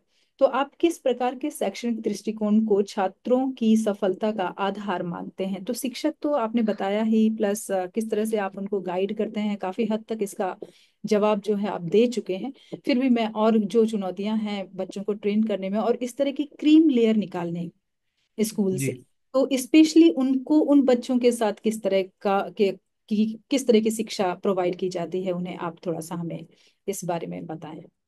जी देखिए, मैंने पहले भी आपको बताया है कि टॉपर बच्चे होते हैं, जी। पढ़ाई वो करते हैं। Hmm. As a teacher, as an organization, आपको ऐसा एनवायरनमेंट देना है उनको कंड्यूसिव, जो उनको टॉपर बनने में हेल्प करे। जी बिल्कुल, मार्गदर्शन। जी। जब मैं मैनेजमेंट में था, जी, जब मैं करिकुलम डेवलपमेंट और बाकी चीज़ों को देख रहा था, तो हमारे पास 3 बार इंडिया टॉपर आए थे आईसीएसई से। और लगभग हर साल दोनों एग्जाम में, इनका 2 सेशन होता है, अक्टूबर नवंबर और मई जून सेशन सीआई वालों का, वर्ल्ड टॉपर सब्जेक्ट वाइज भी आता था और इंडिया टॉपर तो आते ही थे। बहुत सिंपल सा स्ट्रक्चर हमने किया, हर बच्चों का स्टडी प्लान बनाया। सबसे पहले तो आपको ये समझना जरूरी होगा कि आपका जो क्लास है वो हेट्रोजीनियस क्लास है। कोई बिलो एवरेज है, कोई एवरेज है, कोई अबव एवरेज है, कोई सबके गिफ्टेड समझने एंड की टैलेंटेड अलग है। क्षमता अलग अलग होती है जी। जी। सबका ब्रेन तो अलग अलग फंक्शन करता है जी। बिल्कुल, तो आपको सबको केटर करना है, इसलिए डिफरेंशिएटिंग लर्निंग जो होता है, मतलब एवरेज को कैसे एंगेज करना है, अबव एवरेज को कैसे करना है, एंड गिफ्टेड एंड टैलेंटेड को कैसे करना है, वो आपके करिकुलम में होना चाहिए, इनबिल्ड होना चाहिए। और हर एक के उनके टैलेंट के हिसाब से उनका स्टडी प्लान में आपको करना है।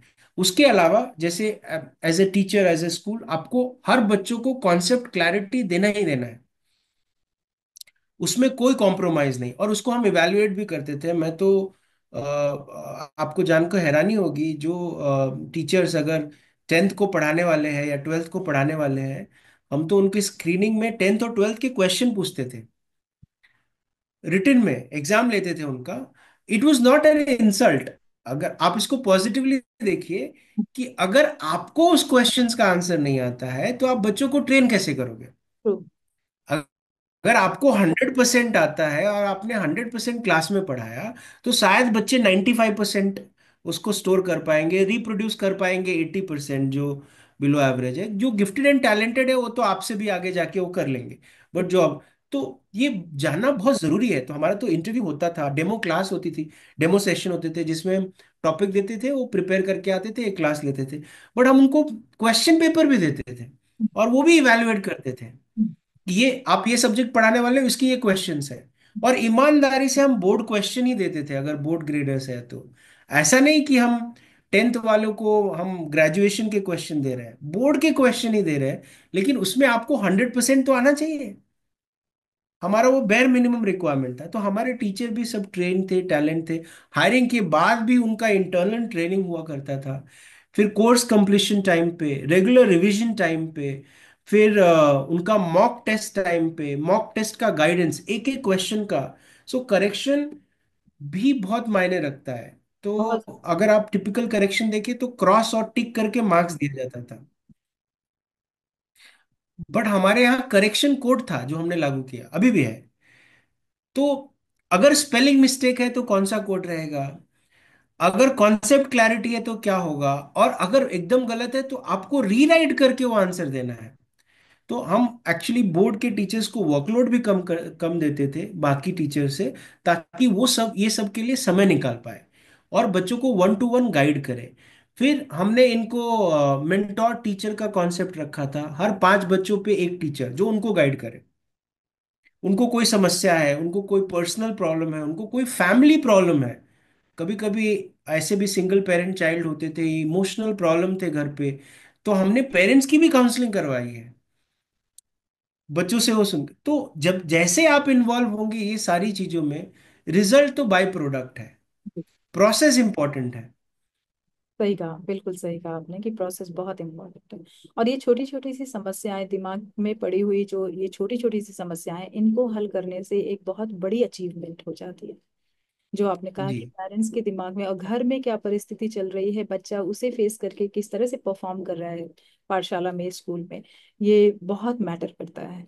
तो इस शिक्षक जब इस पर भी ध्यान देते हैं और पेरेंट्स से बात करते हैं, तो कहीं ना कहीं बच्चा मेंटली सेटिस्फाइड हो जाता है और वह एक सुरक्षित घेरे में आ जाता है। और वो ये समझता है कि सब जानते हैं शिक्षक भी, और वो उनके साथ काफी क्लोज होकर अपनी बातों को शेयर कर पाता है।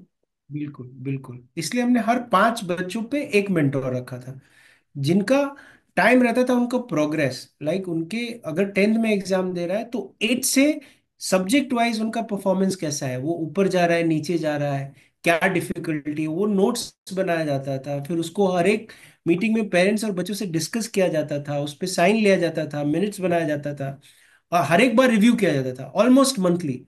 तो ये सब चीजें, और तो फिर बच्चे आपको एक फ्रेंड समझने लगते हैं।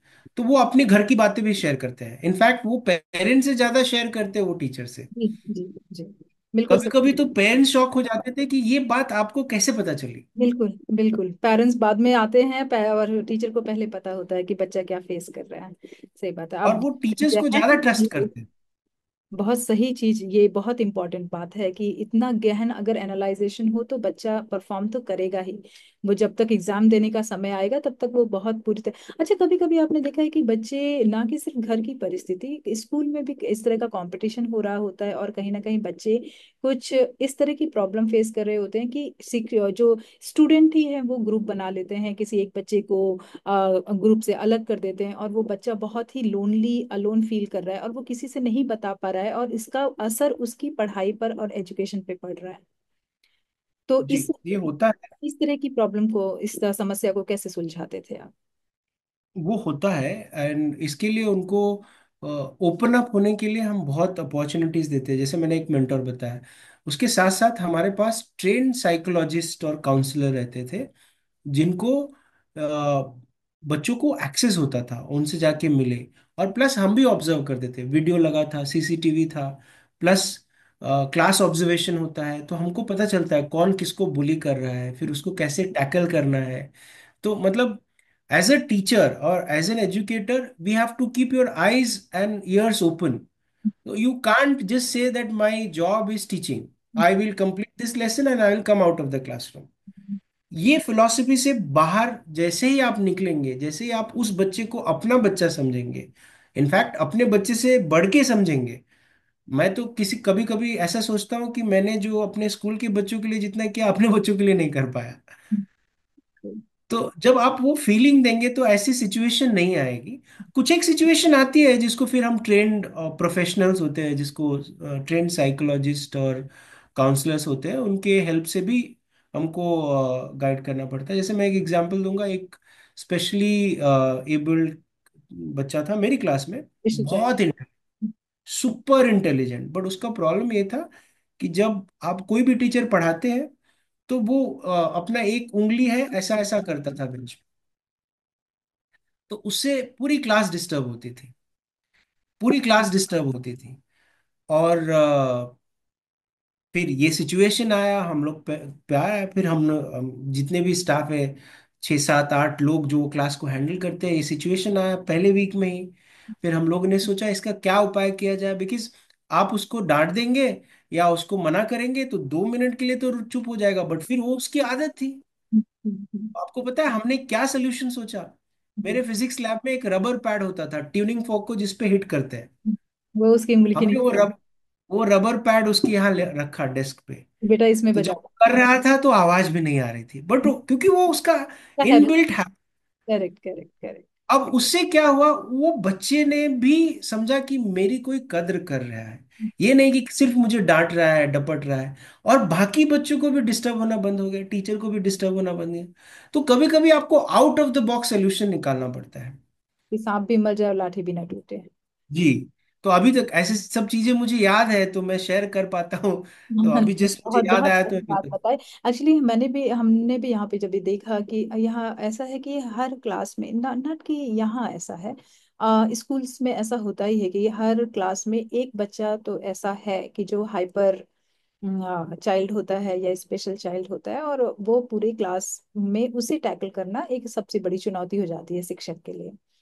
तो क्या ये रेशियो अभी भी ऐसा ही चल रहा है, या अभी इसमें कुछ चेंजेस आए हैं? अनफॉर्चुनेटली ये बढ़ रहा है। बट अनफॉर्चुनेटली अगर आप मेरा एनालिसिस देखेंगे तो ये बढ़ रहा है। और ये बढ़ने के पीछे हमारा समाज कुछ हद तक जिम्मेदार है, मैं आपको बताता हूँ कैसे। आजकल जो अर्बन सिटीज है, जो बड़े स्कूल्स है, हाई एंड स्कूल में, वहाँ पे चलन है कि सिंगल पेरेंट है, डिवोर्सी पेरेंट है, दोनों पेरेंट्स अलग अलग रहते हैं। बच्चे हमेशा मेट्स के साथ रहते हैं, बच्चों का इमोशनल अटैचमेंट नहीं है, कोई उनको ध्यान देने वाला नहीं है। मतलब मदर अभी अपने न्यू टू बी हस्बैंड या बॉयफ्रेंड के साथ रहते हैं, फादर ऐसे ही गर्लफ्रेंड के साथ रहते हैं। तो वो इतने कंफ्यूज है इतने अर्ली एज में, और उनको सुनने वाला कोई नहीं है, उनके लिए किसी को टाइम नहीं है। मदर्स किटी पार्टी में बिजी है, फादर्स अपने काम में बिजी है, या कुछ भी। उनके लिए 2 घंटा किसी के पास नहीं है। तो धीरे धीरे वो पेरेंट्स से डिटैच हो चुके हैं। प्लस न्यूक्लियर फैमिली है। अगर हमारे जमाने की अगर बात करेंगे तो दादा दादी, मामा मामी, फूफा फूफी, चाचा चाची, मतलब कंबाइंड फैमिली होता था। तो अगर मम्मी पापा ध्यान नहीं दे रहे तो बाकी लोग हैं ध्यान देने वाले, हाँ, नहीं तो बड़े बस, भाई है। हाँ, कोई बट ना यहाँ कोई पे तुम्हें इतने देख रहा न्यूक्लियर फैमिली हो गए हैं, सिंगल चाइल्ड को है। जी जी। नहीं है। तो ये सब चीजें बढ़ रही है, इमोशनल डिटैचमेंट हो गया है। और इससे बहुत फर्क पड़ा है बच्चों की सेहत पर भी, मेंटल कंडीशन पर भी। और मुझे ऐसा लगता है कि इन चीज़ों पर अभी और कार्य करने की आवश्यकता है, या पेरेंट्स को भी।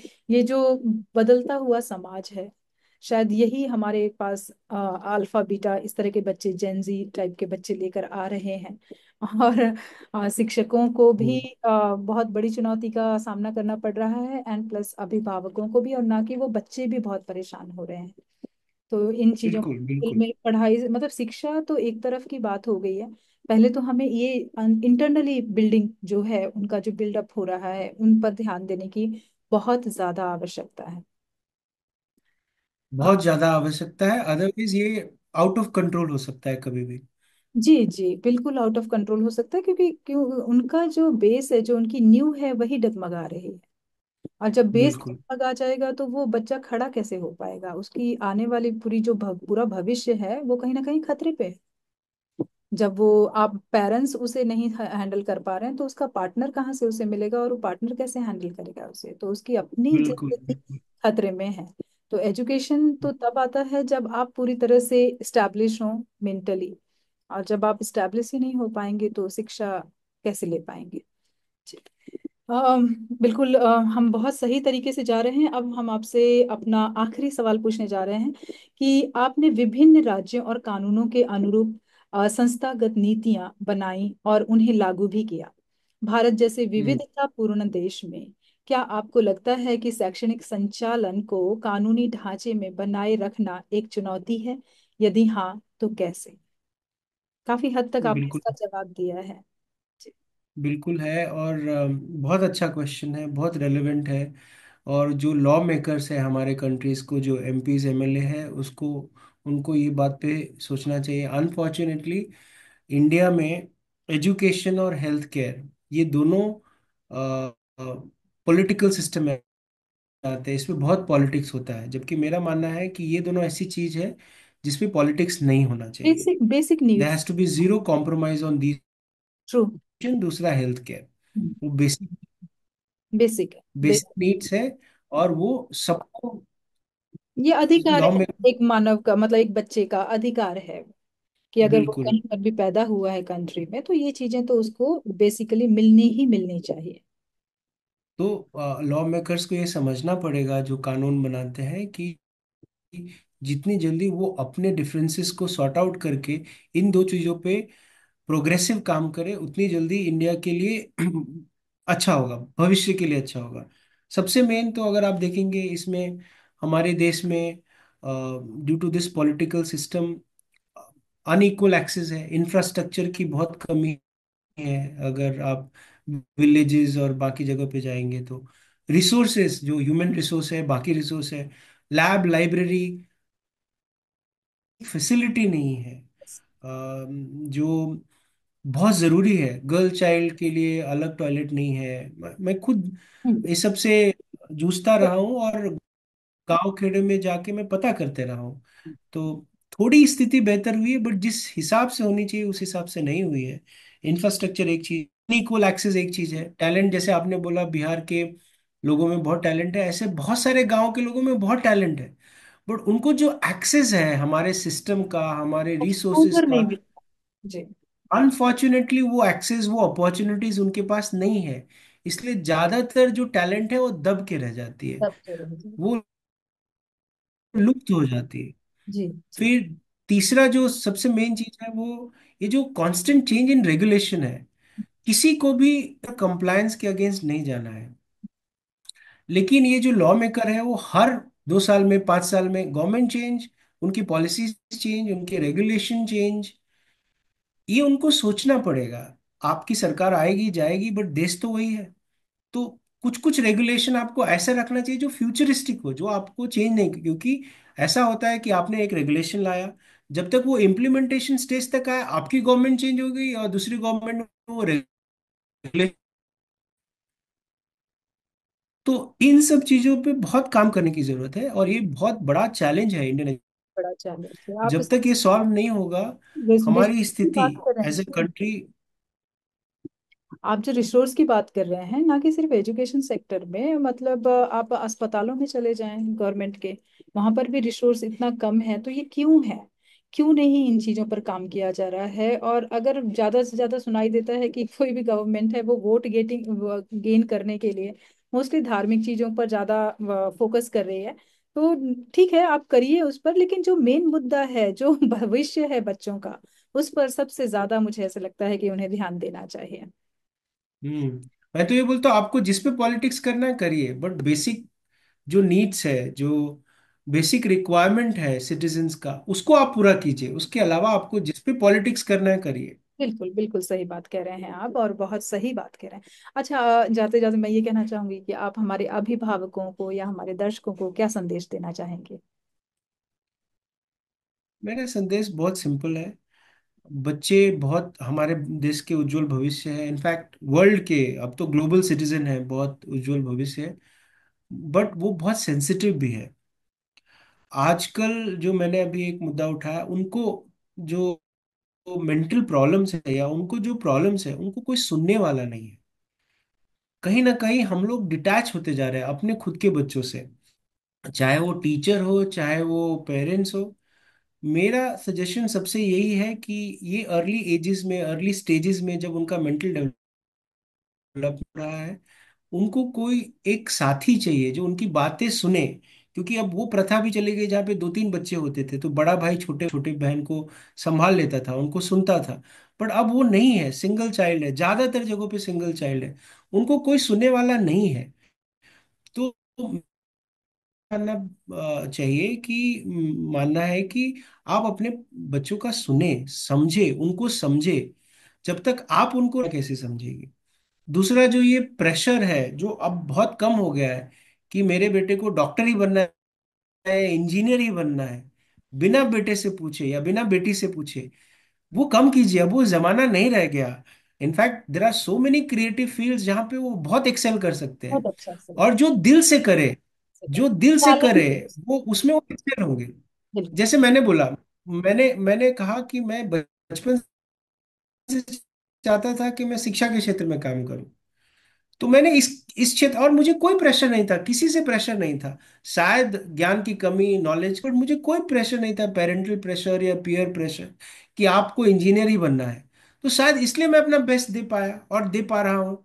ऐसे ही अगर आप बच्चों को उनका समझे, उनका पैशन समझे, उनका इंटरेस्ट समझे, उनका कैपेबिलिटी समझे, और फिर उनको एनकरेज करे, मोटिवेट करे, उनको हमेशा पॉजिटिव एनवायरनमेंट दे, उनको सब रिसोर्सेज दे जो जरूरत है उनके एज के हिसाब से, डिसिप्लिन सिखाए उनको, ह्यूमैनिटी सिखाए, तो शायद आपका बच्चा और ये पूरा समाज कोई अलग बिल्कुल लेवल पे होगा। तो बिल्कुल। मेरी तो यही सबसे प्रार्थना है कि, बिकॉज आपने बहुत सुना होगा अभी मेंटल मेंटल डिस्टरबेंस या और कहीं इरिटेशन कहीं या। आपको कम्युनिटी, यहाँ पर सिंगापुर में जो मैंने देखा है कि कम्युनिटी काउंसलिंग होती है यहाँ पे।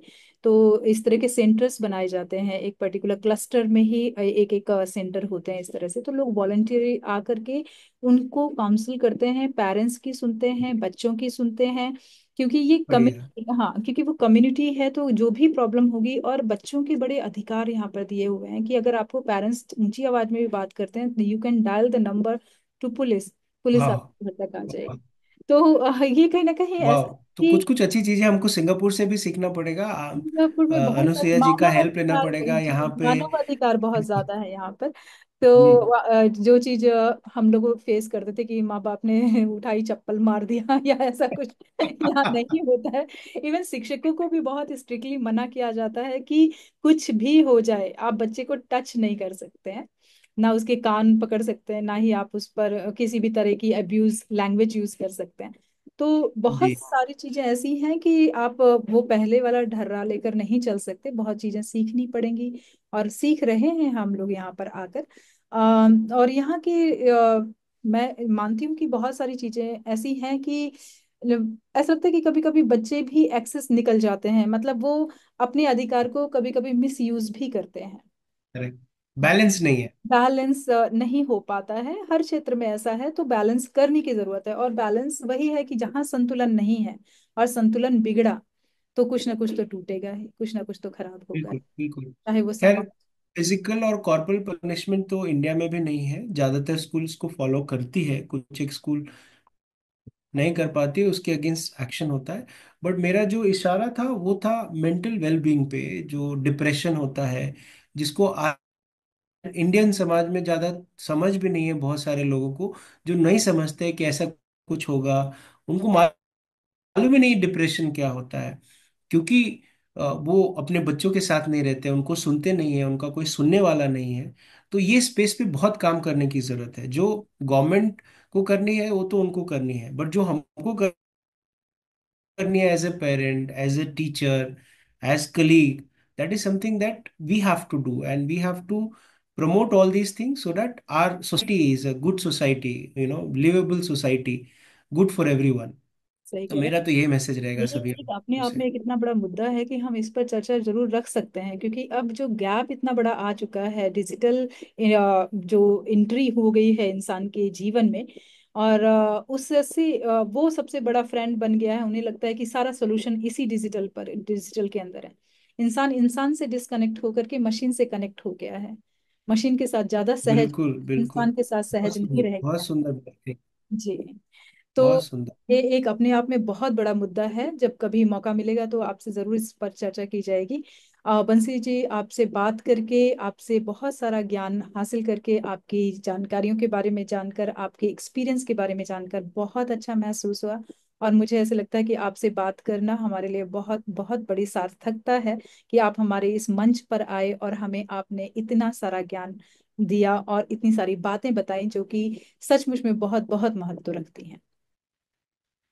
सिया जी, ये मेरा सौभाग्य था कि मैं आपसे बात कर पाया। आप बहुत अच्छा काम कर रहे हैं विश्व साहित्य सेवा संस्थान सिंगापुर इकाई की तरफ से। मैंने आपके कुछ वर्क को देखा है, पढ़ा है, बहुत अच्छा लग रहा है। और भविष्य में भी अगर मुझे कुछ कंट्रीब्यूट करने का मौका मिला तो मैं बिल्कुल जरूर करूँगा। बेझिझक आप कांटेक्ट कीजिए। और मेरी बहुत बहुत शुभकामनाएं आपको और आपकी संस्थान को। आप ये अच्छा जो कार्य कर रहे हैं उसको और आगे बढ़ाइए। हम सब सभी का शुभकामनाएं हैं। धन्यवाद। Thank you, thank you. शुभ रात्रि।